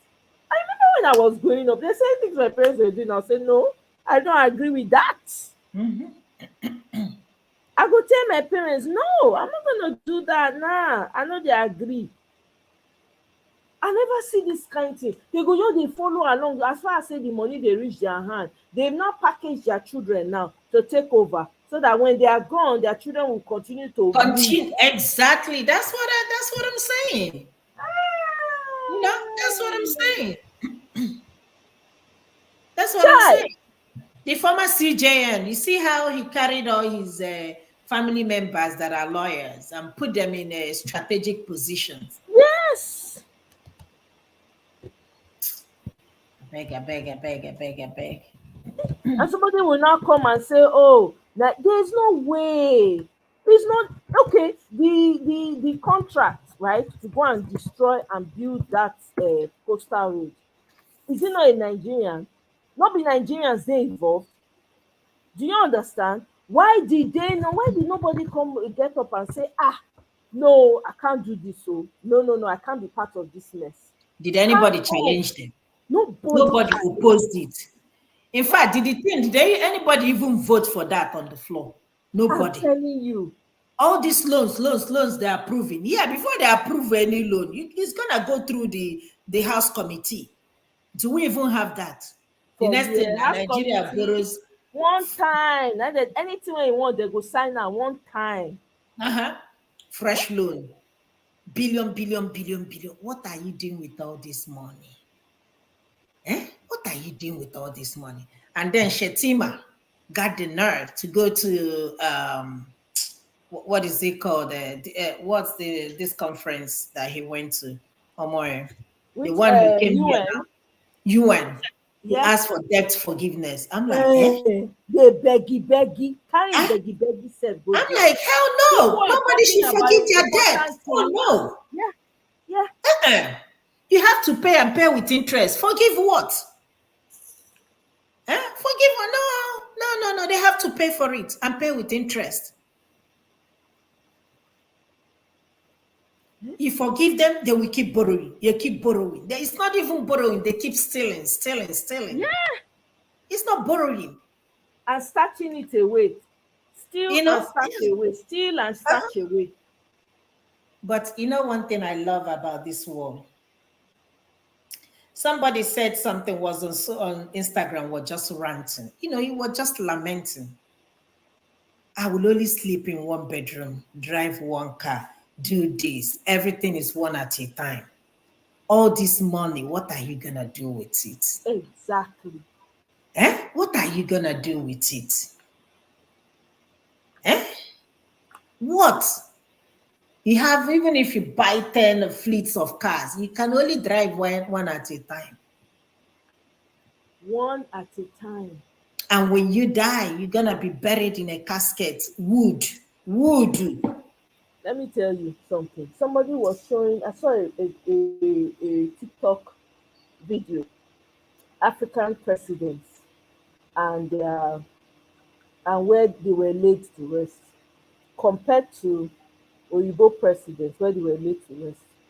Let me see if I can pull it up. I need to share that video. That's a very important. So now, basically, if you see where they laid out where the Oyibo presidents were laid, very simple.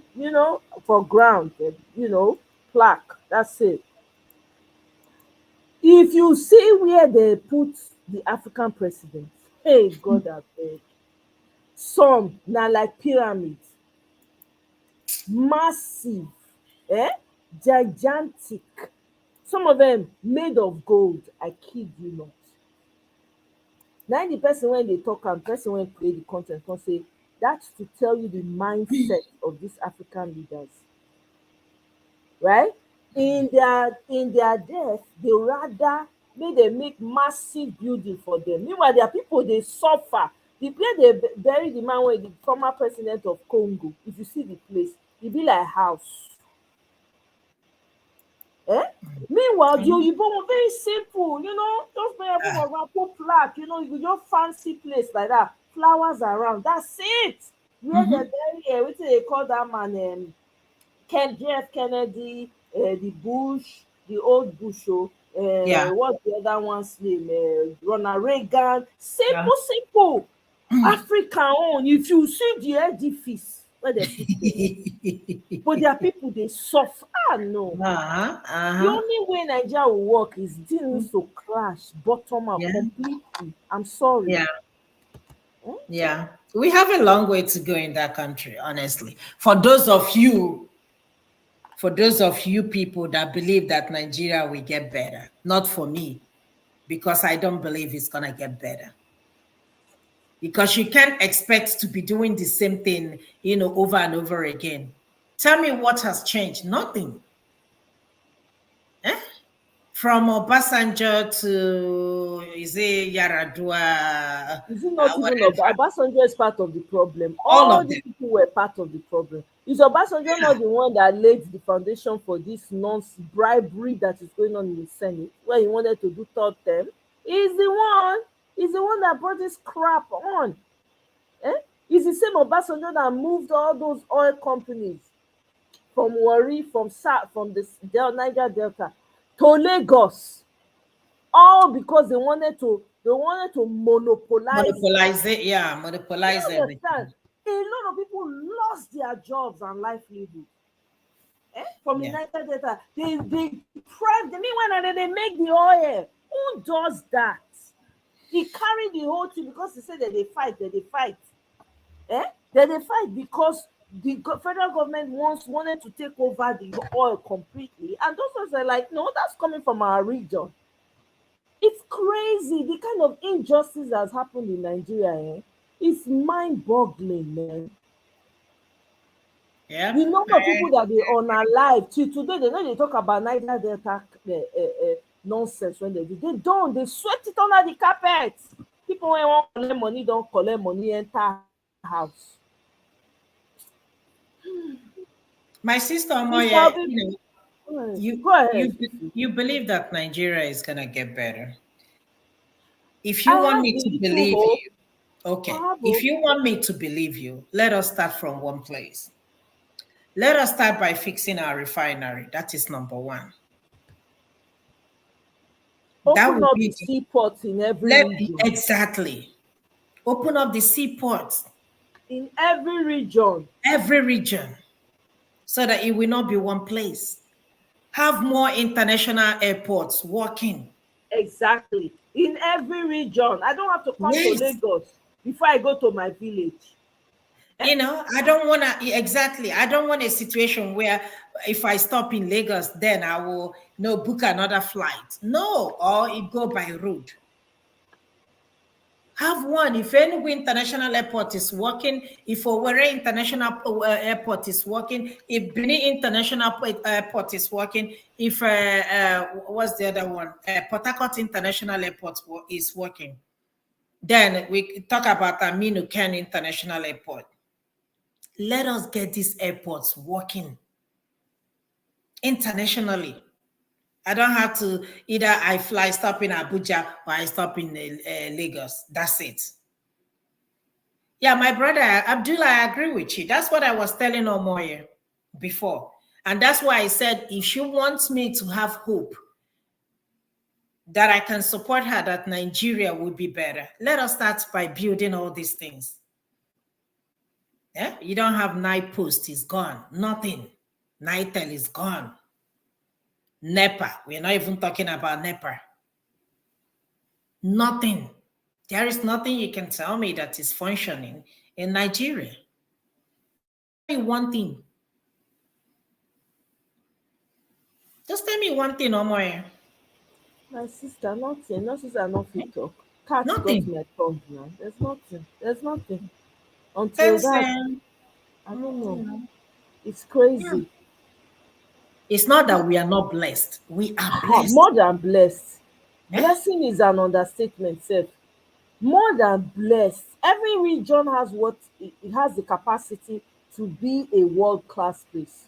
Every region in Nigeria, no matter how small, I'm telling you, every region in Nigeria has something in the ground that Exactly, will transform them into a world-renowned place. It's I'm true. telling you.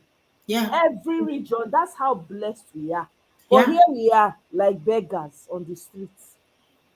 Yeah. Because we have leaders who have mismanaged, have no direction, no focus, greed, gluttony, and wickedness to one another. Wicked. You want to monopolize so that your people are always moving to Lagos so that you can squeeze money from them. Everything Lagos, everything. That's all. That is what it's about. You want to monopolize so you can take advantage. Meanwhile, the places that you're the areas that you are moving all these places to, right? They are not even progressing. Lagos is filthy. Filthy, Everywhere they stink. congested. Air. People that Congested. travel to Lagos congested. Recently came back and they said the people look like zombies. They are depressed. You can see the depression in them. They look dried up, like life has been sucked out of them. Because that's not life. How are you gonna, oh my sister, I don't mean to interrupt you, but how can you be in a traffic for like 5-6 hours? 6 hours is good. Some of them spend 12 freaking hours in traffic. Oh, please. It's crazy. Jam packed, no apologies, nothing. God forbid Boo Boo decides to come and cross the road that day. Everywhere will be blocked. That means you go sleep there till the next day. Mr. Obibreze, welcome. Greetings to you. I don't know if you're greetings. Yeah, good evening. Good evening. Happy Wednesday. Can you hear me? Yes, we can hear you. Yes. Yeah, thank you. Good evening, everybody on the panel. Yeah, it's a nice time again to join you guys. I've been listening on at the background, and I can't agree more with whatever you guys are saying. It's mind-boggling that Nigeria, at this 64 years, I mean, I don't know how these people think. If a man or a woman is 64 years old and he has achieved nothing, is that man or woman still hoping to achieve something before he goes to the grave? That's one question I've asked anybody who is telling me about celebrating independence. Once I said it, all of them, they ran away, because I don't know how I can be if I celebrate my 50th birthday and, I haven't achieved anything. I mean, somebody who is 64 years, if you haven't a child, are you still hoping to have a child again? That's the question we need to ask. And it's I don't know. My sister, you said if Omoya is gonna make you to believe that Nigeria will work again, that if you have airport and this, yes, it's good to have airport and that. But if I can tell you my own piece, the only thing anybody can tell me today for me to believe that Nigeria will work is for us to go back to the regional system of government, of which they have rejected it. They've kicked against it. That is the only thing that will make Nigeria work. The seaport you're talking about is within that. The airport you're talking about is within that. Because you cannot tell me that I come for Southeast region, and if I want to travel, I have to go to Lagos or Kano, which means you're not doing anything. You can't give me an excuse of federal government anymore. That's how I see it. Are you telling me that if we are still practicing regional system of government, that the Southeast wouldn't have dredged the River Niger to make it a seaport, knowing fully well that in terms of importation of import and export, they have a say on it. I mean, it's common sense. And that's why I keep telling people, when you say, let us go our way, when I say our way, I mean by regional government. People say, you got to deal with those people who are controlling us now. That is a fat lie. That is a fat lie. I can tell you today, every one of us knows how to deal with their own criminals. Every one of us. If you make this a regional government today, I can guarantee you right now, the first revolution you will hear in Nigeria will come from the north. These people they call leaders are using everybody to shield themselves in the north. I was born and brought up there. I know how they behave. When they want to deal with themselves, I know how they behave. They won't allow these people to do this. These people are dealing with them because they are hiding under that federal government. And that is why you hear them every time they pretend they are fighting for them. The north. What do you have for the north? What do you have for the north before we can vote for you? And all that nonsense. Those are the things they use in convincing these people. Me and Nasibo man today. Are you telling me that the South they will say, rule yourselves? And you're telling me we will open up our eyes and watch all these criminals do what they do today? No. Before the British, we've got system of government. And it's still in place till today. Despite the way they're dealing with us. We have system of government before the British came. And it's still in existence. That's why you see everywhere the Igbo man goes, they're still going with the town unions and all these unions. You go to the village, it's still applicable till date. There's something, if I'm in the village today, there's something I would do. They will call the meeting of kindreds. If I refuse to come, they send the youth to come and bring me. It doesn't matter how much you have. I mean, it's something now, but it's still there. It's still there. There's some of my people, if I talk to them, they refuse to listen. I initiate that meeting for them, and they will listen. So all these things we are saying is just like the lie they keep telling us. Once you bring a state police, the governors will use it, and we imagine listening to these people. When I listen to these people, especially the journalists that are asking them questions, you wonder, how is Nigeria going to be better again? Because there's no excuse that the governors will be using them. There's no way the governors will be using them. There's no way. Because they have the federal police. And the influence of the governors will extend to that. Why they have so much influence on the police now is because it's federal police and they have their chain of command under them, even though they don't command them. So all these things are pure lies they're telling us. And when I see the caliber of people that are saying this, I wonder where they come from. What are they thinking? These are people you have respect for before. And they start to tell us that, oh, if the governors if you have state police, the governors will be using them. No, they will not be using them. Look at our judiciary. Look how troubled our judiciary is. Because it is the same thing.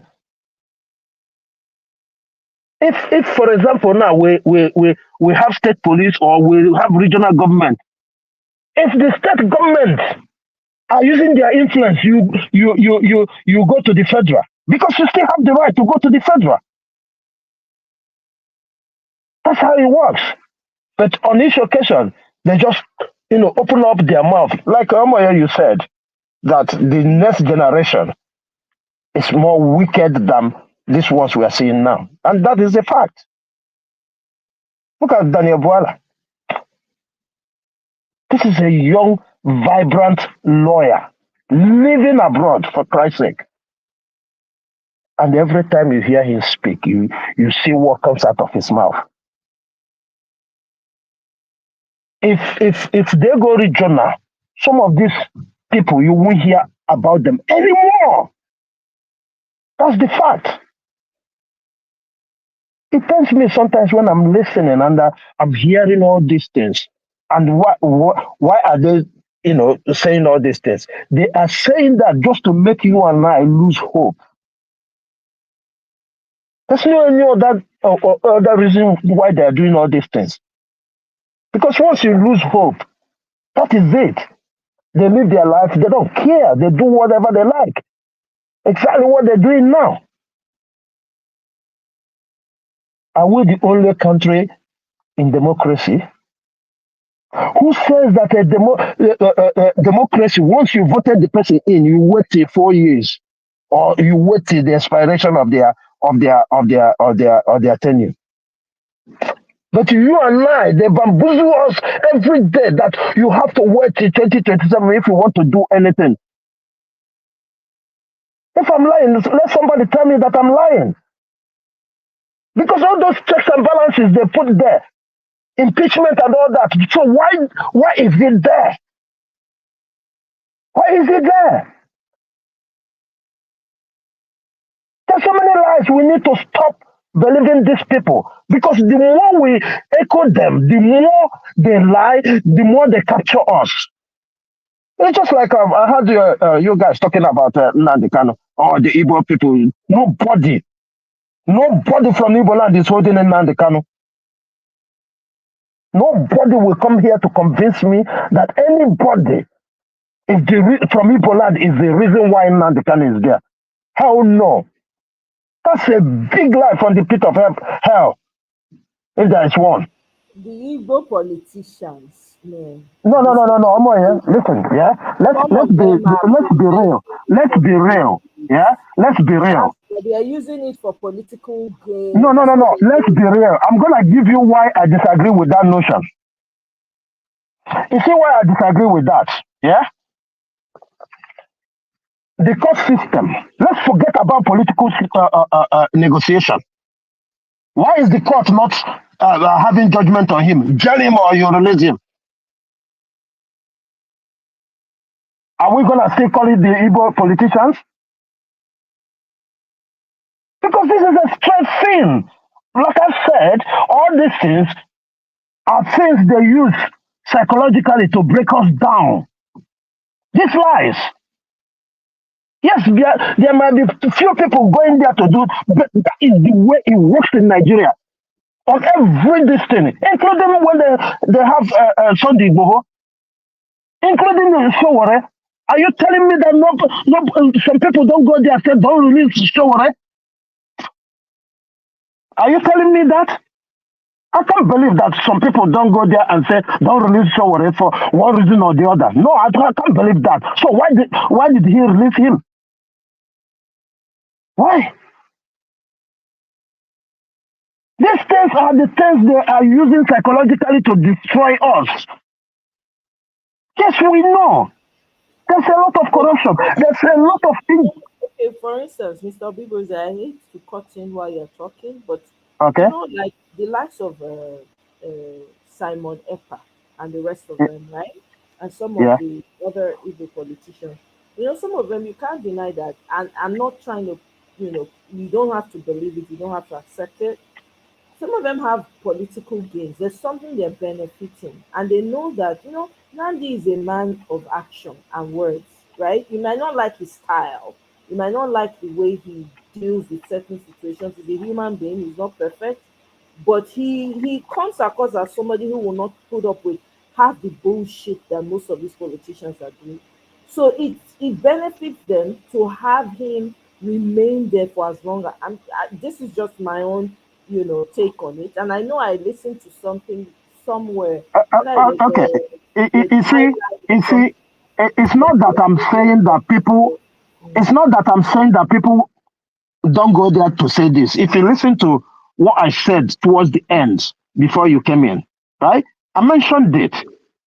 Some will show it. Some will Igboho. This is human nature. Okay?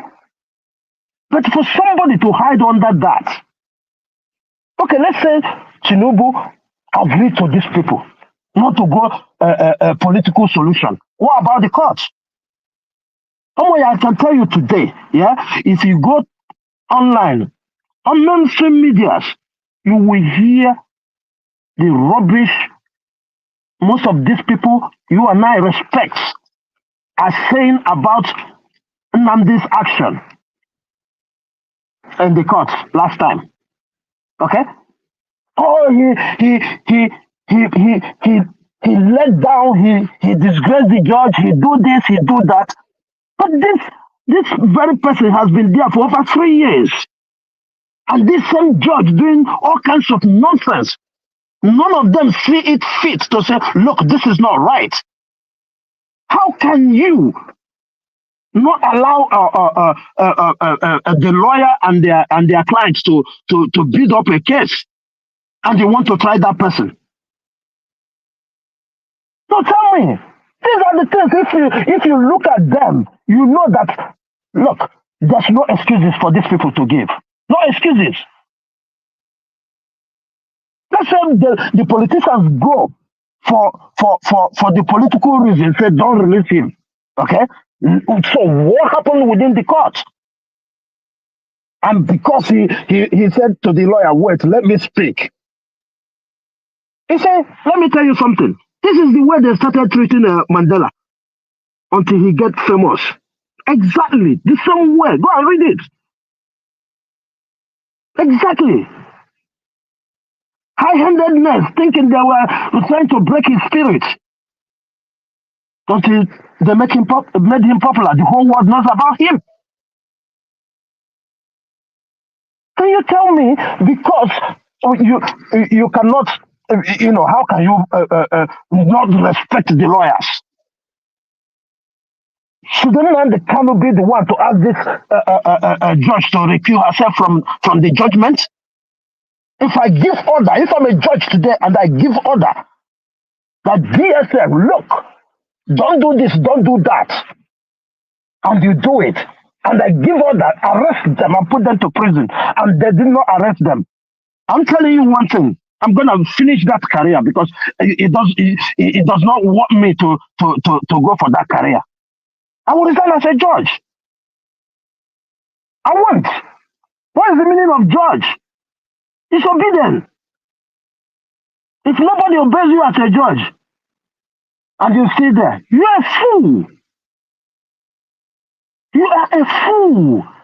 Judges are God on earth. That is what he is. So I don't want to be among the people who is gonna believe that anybody is telling Tinubu not to. Okay, let me As a read something Democrat, really quick, Mr. Obibuzo. Let me just read something again and again. I'm not trying to get force you to accept this, but this is something I read, right? Let me just read this. yeah, It's no secret that Hope Uzodinma is sabotaging the release of Mazi Nnamdi Kanu behind the scene because of the upcoming election in Imo State. This goes to show that Nigeria is indeed a failed, lawless country, and corruption itself has been institutionalized within Nigeria's judiciary. The court already acquitted him. You already know that, right? So, yes, but people like Hope Uzodinma and his goons will continue to frustrate that judgment because they know that when he comes out, right, it's not going to be the same way. They're not going to be having it easy. You understand? So I'm not saying again, two things can be right at the same time. What you're saying could be right, but there's also that part of it because the truth. Let me. The thing is, if the enemy is always from within, in my language, they yeah, say "Onuwaragbole sabole," meaning an outsider cannot get hold of you without having access to somebody from within. You understand? So I yeah, mean, I'm sure. not say that, and again, what you're saying is not. I can't even say anything against it because there's a possibility that that's definitely. It's likely that that's what's happening, but it's also likely that these people are also finding it too, because you have to remember, Mr. Nnamdi Kanu is a very outspoken. You see, when recently in court, when they told the judge to recuse herself, and then the Yeah, judge now turned around and eventually recused, and he said he doesn't care. People were asking him, well, aren't you worried that you're going to further, extend your stay in jail? And he's like, 1 year is not going to kill me. He's been doing it for. So that's to show you the kind of human being that he is. He's a man of high principles. You can't break him, right? So imagine that kind of person comes out with the mess that's going on all over Nigeria. Let me say he chooses to focus on his region, which is what he has been doing. You think these your politicians will have it easy? They won't. He will. you know, He will. you know, Amo, yeah, yeah. Let me tell you why. Then Yeah, I'm saying this. he will Yeah, frustrate their effort. you know why I'm saying this. Yeah, a lot have happened. A lot have happened. You know, to the people of Southeast, and who is speaking for them? Look at what happened during the election. Did you ever see anybody stand up and speak for them? No. And it's still happening every day and night. Look at the ministers. Okay? Look at the ministers. All the things they shared. Southeast will have 5. Why some states will have 8? State I'm talking. So all these things, we know it happens. But what I'm trying to say, I'm not denying the fact that people are going to do that. Okay? But what I'm saying is, let's stop believing that that is the reason why the right thing should not be done. That's my argument. I'm not saying I don't know. I can name 5 to 10 people. Joy Ibokwe, have you forgotten? He's among the people. But today he's crying. He's among the people. So I can call you 5 to 6 people I know in the southeast that are capable of doing this. And this is where it gets dangerous for the rest of Nigerians to believe that that is the reason why. So what happens to the rest of Nigerians saying, leave this man? This is not right. What happens to that? A lot of That's the kind of Nigerians have been argument saying, I'm bringing on the table. Chooks, I don't know if you know this. A lot of Nigerians have been calling for his release. It's I not am just saying well-meaning Nigerians. It's not, oh you know, well, okay, okay, when I'm okay, saying Nigerians, it's not like me and you. Yes, okay, okay. the larger population are saying it. But there's kind of people that will say, hey, enough of this. The likes of Obasanjo them. Okay? Enough of this. There's people who, if they speak now, the ground will shake. I'm telling you facts. Do you think So those are the kind of people. he will listen to anybody? You think that this man up there he has ear of anybody? No, the ground they That shake. Oh. they will you get listen to you him? get people where go talk, ground go shake. Oh. You get people where go You talk, think ground go so? shake. But Yeah, yeah. Tulumbu, this man, when no they listen to anybody, when we say now waiting they wife they do, now him wife they do nonsense behind him. Now that man, with everything when they go on up and down, when Pa Adebanjo come, he tell am, talk to am direct, he not listen. I don't know, Sha. All right, then, my people, let me let you go. Yeah, All because I'm right, gonna then, be. Mr. Chris. Yeah, of Thank you course. Yeah, so much. thank you. I appreciate No you. Thank worries. you for stopping by. Enjoy your All day right. at work. Are Yes. you too? All right, then. Thank you. You guys are reasoning normally, but you seem not to acknowledge that Nigeria. Oh, you are right, too. You're absolutely right about that. You're right. If you quiet, you dey look, wetin dey happen? Hey, God, abeg o. Dis country, Nigeria no go scatter person dada. Eh? My brother, well said. Oh. Me, I don't even know what else to say. If I tell you, Mm. say me, the country, I don't know. Honestly, me, I don't know. I don't know. I don't know. 64 years is talking about retirement. A 64-year-old man is talking about retirement. But Nigeria, as a country, we are not even yet born. Mm. 64. Will be like this.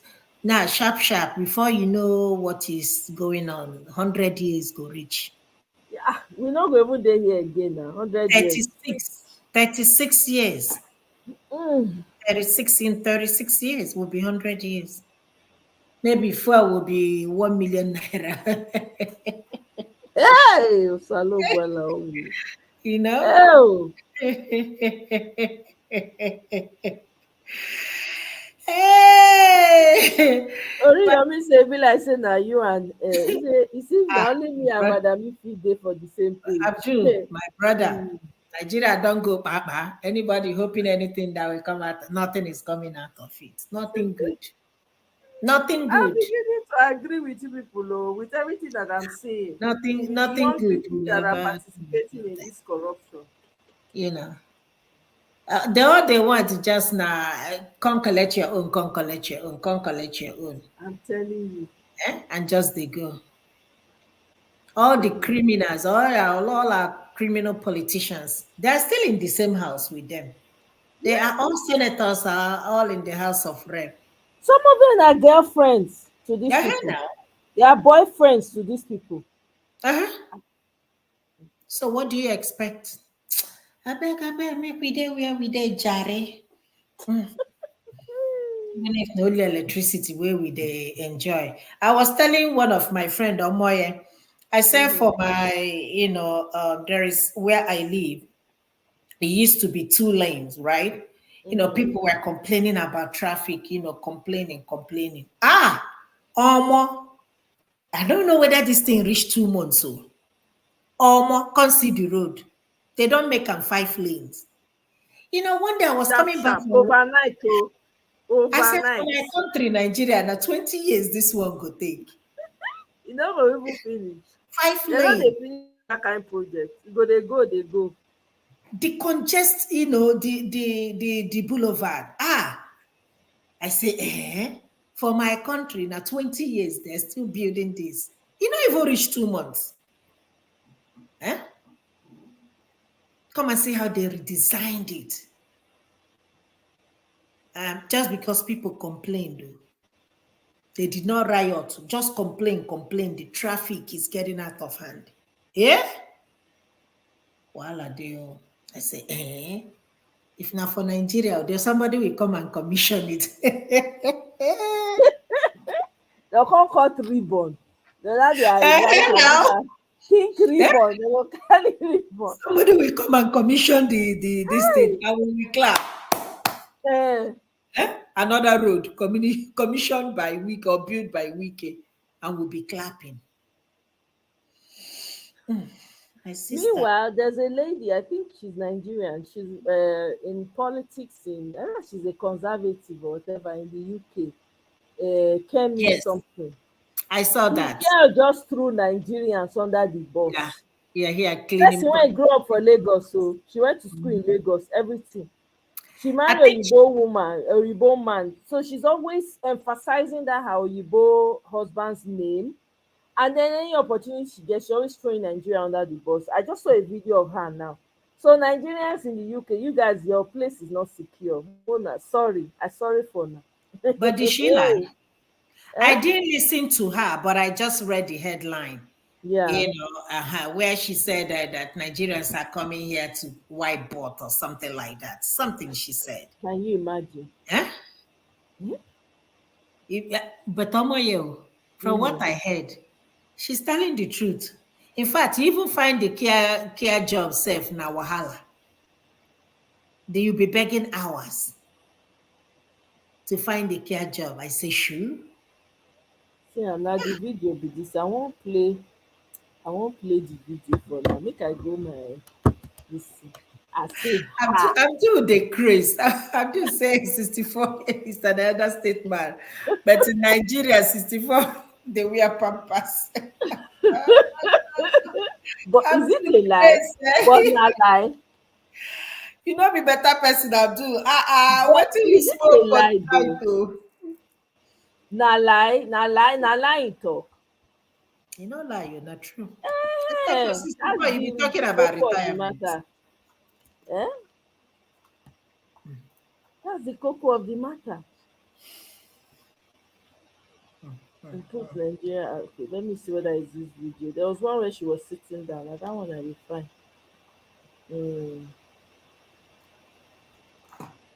Okay. I say now, wow. See person when in family open road for e reach there finish, e throw on it. Is there any surprise why slavery was so successful? I keep saying this thing. Is there any surprise why slavery was so successful in Africa? Eh? People when they like to appeal to their masters. Eh? Hey, Oluwa o. Anyway, let me see. Oriyomi, you say in Nigeria we commission flag off. They have not even started the construction, just the signboard. Oh my God, Oriyomi. In fact, Anyway, let me play this. And I want this country to be great for my children as well. We need to control it. We need to make sure that we are thinking about the next generation, not just who's going to wipe bottoms for us today. That's not good enough. And I want this country to be great. Okay, maybe it's not this. Let me look for other videos. There's a couple. Because people have been going in on her since. Yeah.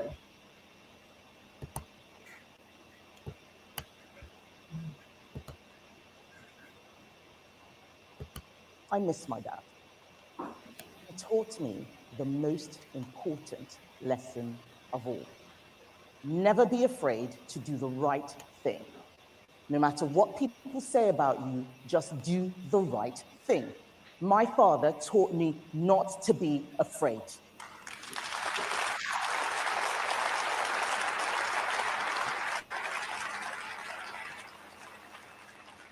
I was born here, but I grew up in a place where fear was everywhere. Nigeria. You don't understand it unless you've lived it. Triple checking that all the doors and windows are locked, waking up in the night at every sound, listening as you hear your neighbors scream as they are being burgled and beaten and wondering if your home will be next. Nigeria.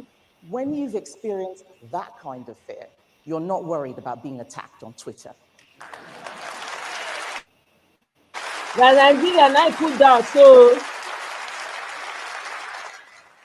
you appreciate how rare and precious it is to live in a country with security, democracy, equality under the law, and above all else, freedom. Right.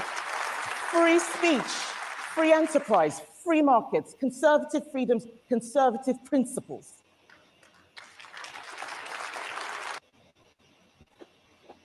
Una here?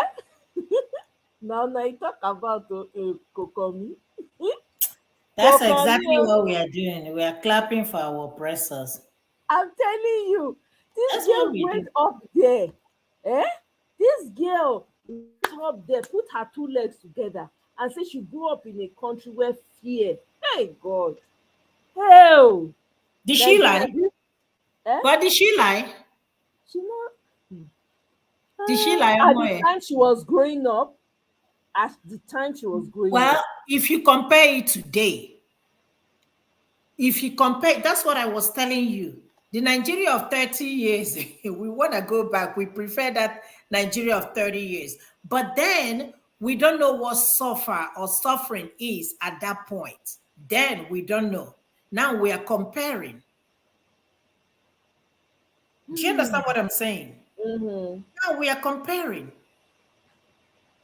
Imagine us saying that 30 years ago, this thing was good, this is working, da da da da da da da da da da da.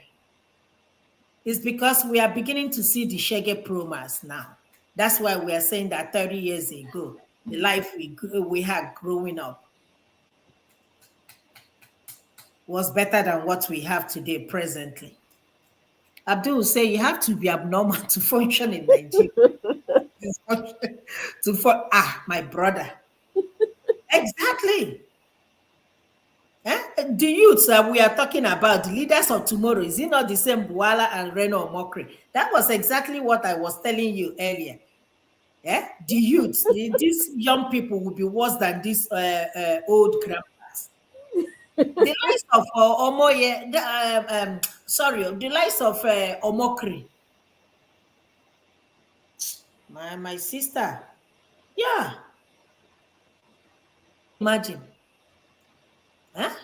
A country where Daniel Buala is a governor. Hi. Mashu. It really is sad. You don't tell when Nigeria spoiled, because I remember I had a friend then and I went to secondary school with. We actually went to university together. This girl said when she eventually relocated, she said if there was a sponge to wash Nigeria away, she'll buy that sponge and she'll use it to wash Nigeria away from her. She was speaking from my experience that she had growing up in Nigeria. So maybe this Kemi girl, maybe her experience was just maybe even worse. Yeah.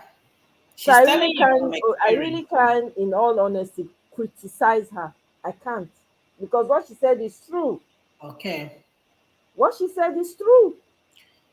Okay. Fear, insecurity. Meanwhile, your Baba Blue came out 64 years. They say security has been put in check. Everything they said he said was lies. They said all he said was lies. But after he talk them one finish, he run. He say they go 2 week vacation. One go give update to him masters. I don't suppress them. Oh. I don't break their backbone. They won't give a new way to do am, to even make am worse. Now they go collect so. Yeah? That 30 years ago, it was still bad though. That's true. Only that many people were not aware. Yes, that's true. Oriyomi, you're actually right. Due to lack of social media, check all the music. When yeah, they were lament. That's true. Don't say Sonny Okosun now. Which way Nigeria? How many years ago you do that song? You don't say now. Majek Fashek, Mandelas, all those musicians that time, Raskimono, they were singing about the suffering. They were singing about the sufferings then. Yeah? And what's this man's name? Daddy Shoki. Eh? Even Lagbaja has some of it in his songs. Eh? It's crazy. Look at where we are today, nothing to show for it, and you have all these forefathers that don't know their left from their right. They want to force themselves, just like Mr. Obiboze was saying, right? We don't have to wait. What they don't understand is you don't have to wait 4 years for you to vote out anybody that's not working. But Nigeria is so dysfunctional that they will leave, that they will keep telling you that you have to wait, let the person complete their 4 years before you do anything, as if it's a gift to them. We have really suffered though, honestly. It's lack of awareness, you are right. And a lot of our parents were not politically aware. A lot of people are very nonchalant, and that's the truth. That's why Nigeria is where it is, and I think it was intentional. They kept a lot of people in ignorant, and there was a lot of brainwashing, heavy brainwashing. I also want to blame the people that came from the various regions for not investing more in their people's education. I have to say this. Then we had regions, right? So they should have done more to invest in the education of their people, to the villages. I'm telling you, teach them civic responsibility from the villages. If they had taken the time to educate the people to this point, because there are a lot of older people that don't even have any idea of civic responsibility. All they care about is their, you could tell, all they care about is their tribe. In the election that just passed, that was very apparent. You saw people talking in terms of their tribe, and in terms of what a lot of, not be today they start to dey buy voters o. I remember in Ibadan that time, I don't know who it was that was very young, I don't know who it was that was contesting. The man was sharing this king's oil, this kingfish oil, is it, that's what they call it now, this ororo, or Uriyomi, do you remember? Ororo, it's vegetable oil. You used to sell it for, you will come dey share and give people with wetin dem dey call am, uh, and cloth and something else. I remember then, as young as I still remember. Still have very very vague memories of it. Eh? People were rushing to go and collect it. I remember observing that. So you don't take the thing, we don't understand all those things that time, because nobody understand wetin politics dey about. We don't understand say politics affects your very life, your person. It affects everything about you, whether you live or you're unalive. Na politics. I'm telling you, it is the policies that this man have in place, and that's what is eroding the whole. He doesn't even have any policies. The man is not even doing anything. All he's doing, shebi they just borrowed money again, fresh 1 point something trillion. Abi how many when IMF give am? That money now na to share o. After dem don, maybe na the money dem wan go share for London so. It's true. You don go collect the money, so they go in bank, they will go share that money, shra amongst themselves. It's crazy, you know. It's sad though that this is where Nigeria is. It really is sad. I'm not even going to. It's sad. Yep, that's where we are. And it's not going to get any easier or any better anytime soon. So we need to fasten our belts. Fasting is so When you are tight. saying it and That's smiling, the journey is about to begin. The shaggy. Voila. the way you are smiling and saying it, oh my God. My sister, what do you want make I do? You see, the thing is Nothing. that we are here talking. The people you are even talking for on their behalf, they don't even care. They don't. You're right. They don't even care. Eh? So, I mean, sometimes I laugh about it like, man, it's not my business at this point. See, as you dey your house, you dey comfortable. You dey buy data. Are you Oh talking about yeah. data finishing? Are you talking about electricity? What are you Mm. even talking about? Mm. Not talking about any of those, you know. Eh? You go to the gas station, you pump your gas and keep going. You're not saying that, oh, there is no gas. Please, please, please, please, please. Nigeria. It's sad though, but here we are. Here we are. Hmm. It's sad. We there. We there.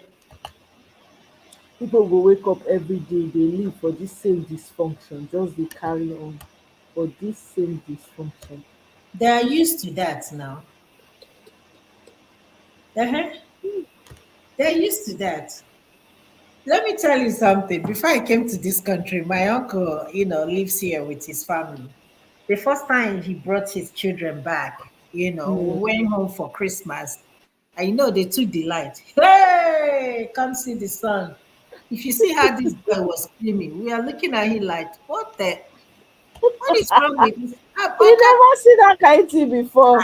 My sister, now I didn't know now. If you see the cry, hey, if you're in the market, you will hear his voice. The way he jumped on his mother, Ha. We were all outside there, relaxed and chilled because we are used to suffering. So when I came to this country, and I don't know if Mm. I've said this on your channel, I was busy ironing all my clothes, hanging it. My sister said, "What are you doing?" I'm telling you. I said, "I'm ironing my clothes so that in case if they take the light." He said, "Which light?" He said, "In case if they take the light." He said, they know they take light in this country. I did not even believe. I ironed on my clothes and hung it. My sister, they know they take light. I was shocked. I was shocked. Even with the hurricane that happened, imagine, even with the hurricane that happened, the power company, the energy company, they're already working 24 hours trying to fix it, especially for people in North Carolina that are affected most, and Florida. Even my friends said they took their this thing, but they brought it later after a couple of hours. Can you imagine? In Nigeria, it will be years now. That's if you will ever see light. They will tell you the transformer, something happened to the transformer. Okay. If I remember the year it took place, perhaps I might remember the name of the politician. I don't even remember what I did talk earlier. Too many stories don't pass. Sorry, on me. I don't remember. I don't remember what I did talk earlier. It's just crazy. They were saying something about bringing IDP camp to Imo State. Did you hear that? Did you hear about it? Ife? Yes, so I think it's just I'm hearing a conflicting story. I don't know which one is which because Let me the play governor this said video. it's not true. When I Other say people they are said it's before, true. In before. fact, they even burnt one of the politicians' house, burnt it from head to toe, burnt it Ah, down. I think it was a school. Isn't it a school? They say it's Mm-mm. one school called NOUN school, something like that. No, there is a politician, one I think is in the House of Rep. The ban you not even. I know they hear Igbo, na Igbo they speak. So Yeah. I am on Igbo because KG English because many people are got ọ bụ ọrụ m dịka nwafọ Igbo na-asụ Igbo na-eji Igbo eme broadcast na m ga-akọwara ndị be anyị kpọmkwem ka ha ghọta ya ọfụma ihe wu Igbo broadcaster ihe nọ nso nkwa ahụ adị m asụ English na broadcasting m ọ Igbo ka m na-asụ so ka m ji si ka m mee ya ugbu a ka m kpuo ya ugbu a ka unu dị aware ka ndị Imo dị aware ka ndị Igbo dị aware ka Nigeria dị aware ihe APC gọọmenti Imo steeti na-aplarụ nọ nso nkwa adịghị ama ọwa assassination ọwa arrest ihe ọbụla mere nọ nso nkwa aka APC gọọmenti Imo steeti dị n'ime even in that news too emechakwara dị mụnwa akwụkwọ bụ nọ nso nkwa mekwara another my connection. I make the thing dey circle. Can you guys hear me? Mm-hmm. If you can you hear me? Yeah, I can hear you. Yes. Mm-hmm. So I don't know why the thing paused.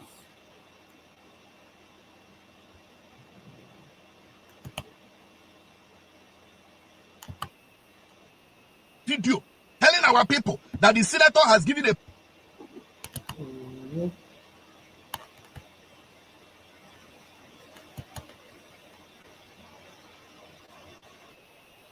press release that the senator has explained that Lady. the mistake is she from the reporter of TVC. Naka, emekwere m explain here. Okay, no, this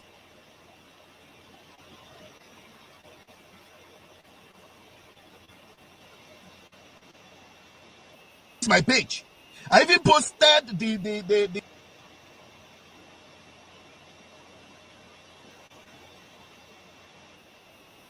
press release from the senator. I posted it on my page now.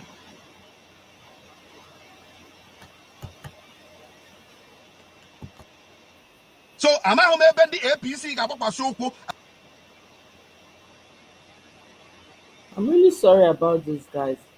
I said I'm on Sonkwa. So which means on Sonkwa, Jepama.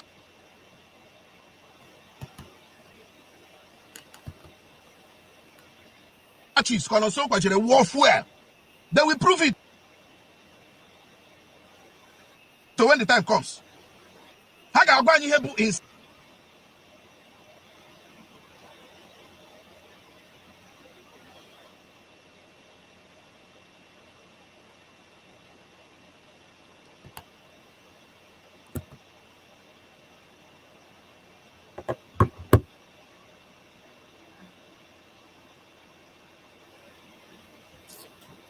inciting. Haga inciting in the explanation I gave. If I am analyzing the situation, it is inciting.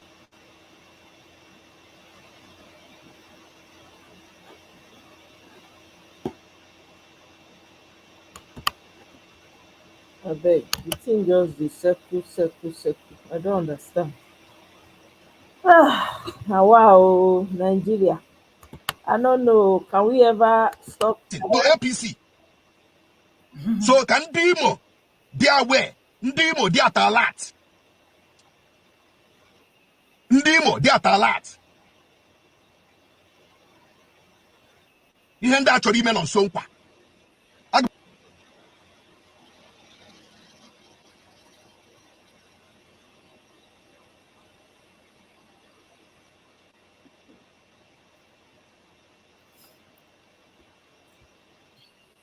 They posted the full video of the TVC news report.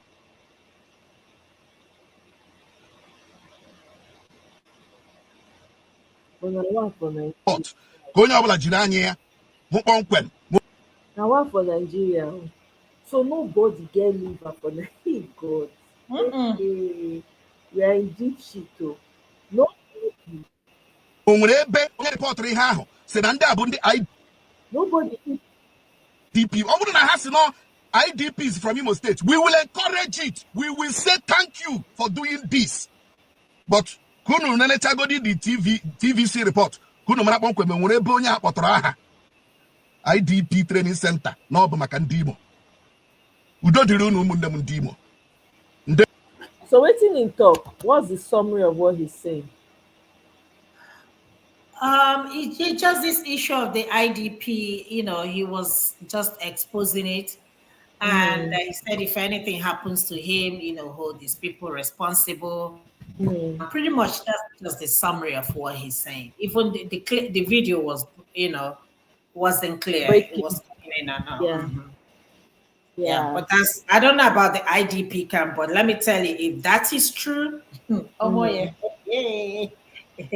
there will be wahala in that country. You know, I don't know why should we even have IDP camp in our country? I tell ya, I don't understand. Why should we? Let me play it again and see because Mr. Bibo is say, let me see if I can because I don't know the connection was kind of funky. Let me try. The ban here na chi menu. I am njizi Igbo because keji English ko many people are got ọ bụ ọrụ m dịka nwa afọ Igbo na-asụ Igbo na-eji Igbo eme broadcast na m ga-akọwara ndị be anyị kpọmkwem ka ha ghọta ya ọfụma. Igbo broadcaster ihe nọ nso nkwa ahụ. Adị m asụ English na broadcasting m ọ Igbo ka m na-asụ. So ka m ji si ka m mee ya ugbu a ka m kwuo ya ugbu a ka unu dị aware ka ndị Imo dị aware ka ndị Igbo dị aware ka Nigeria dị aware ihe APC gọọmenti Imo steeti na plan nọ nso nkwa adịghị ama ọwa assassination ọwa arrest ihe ọbụla mere nọ nso nkwa aka APC gọọmenti Imo steeti dị n'ime.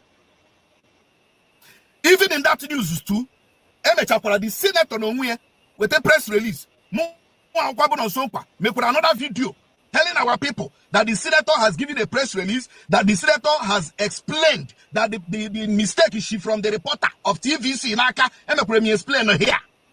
Okay, no, this is my page. I even posted the press release from the senator.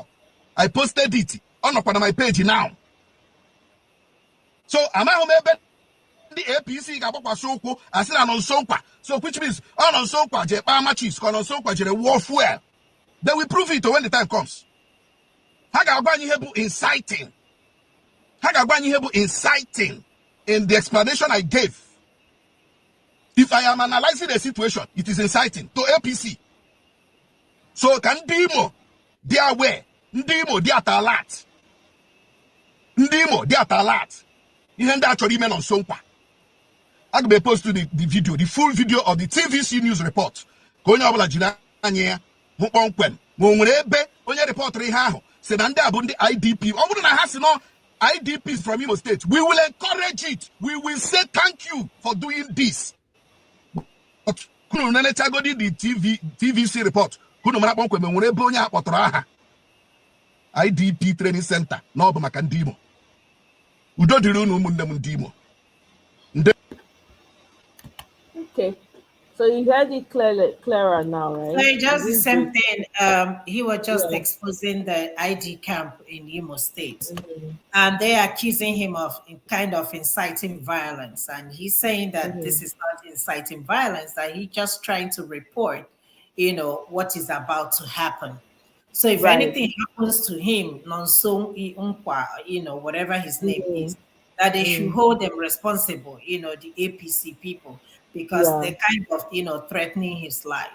The truth of the matter is that whether he say it or not, we know what is happening. People will always talk about it. So I don't understand what made him think that, that we're afraid now. Afraid we have social media. Exactly. So people on ground will tell their families too. Please.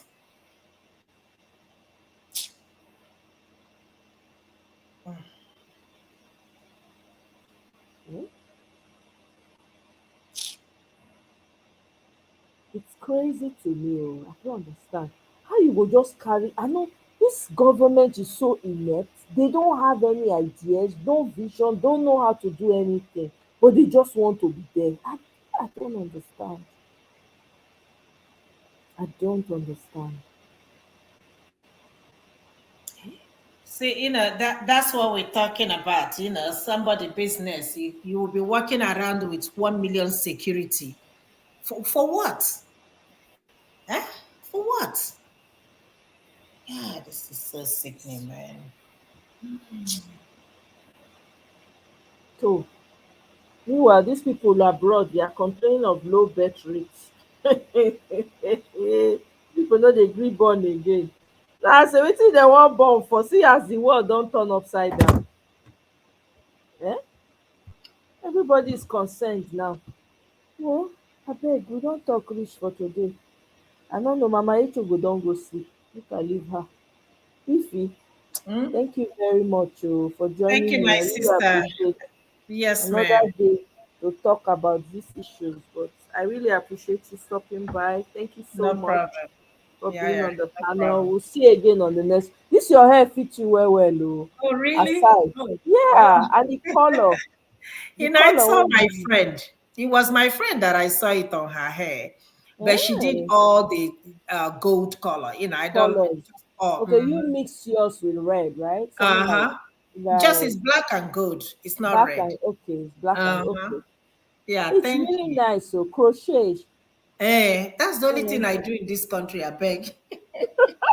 Now you they do 'em by yourself. No, Okay. no, now one Niger lady they do Okay. Because some people they do 'em by them. My sister does it for herself. Anytime I go and visit her now, she will do my hair for me. She I don't just have anybody to do now, my sister. And I her know. price is reasonable. It's not bad at all. Okay. And Okay. that's the only thing I do. It's more convenient. Under 3 hours, And it's you are faster. done. Yeah. Under 3 hours or 2 hours plus, you are You done. are done. Nah, I And agree keep with going. you. But the Yeah. hair fits you well, well. Make your face Thank you. pop. Mm. Thank you. You make Now, your face pop this out. T-Pain never reach my side, though. Oh my, Eh? I tell you, Make T-Pain never reach my side. Okay? you not Eh. go ever reach your side You now. not go ever reach. How come? God forbid, though. You not go ever reach abeg. God forbid. I That not go kind reach one. my side. How come? I lie you. You not go cross our boundary, safe. Láyé, you no go fit o. Like, Make dem make dem dey you there. know, No, we go before you get to us now, the pain will stop. By the time you oh will yeah. fly from Nigeria and get to this area, my sister, E go somebody dissolve will all the pain. intercept. Exactly. No, na true you talk. Thank you very much, my sister. I really Thank appreciate you. you for being on No the panel with problem. me throughout. At Okay, least good no go night. let me rant today. Many of us Okay, rant together. I know. Make we go and continue to hustle. All right, abi o, na so. All right, Yeah. take care. Bye. Bye, Bye. Abdul. Take care. Bye bye. Bye. Oriyomi, thank you very much. Mr. Biboise, thank you. I hope you were able to listen to it again. I had to replay it. Um, Oriyomi, how is everything with you? I trust everything is well, Sha. I know I should have asked that before, but I just remember now. Just everything is good. Mama Echo, thank you. Nelly, thank you all for joining. I appreciate you guys. I'll see you guys on my next one. Have a great rest of the evening. Bye.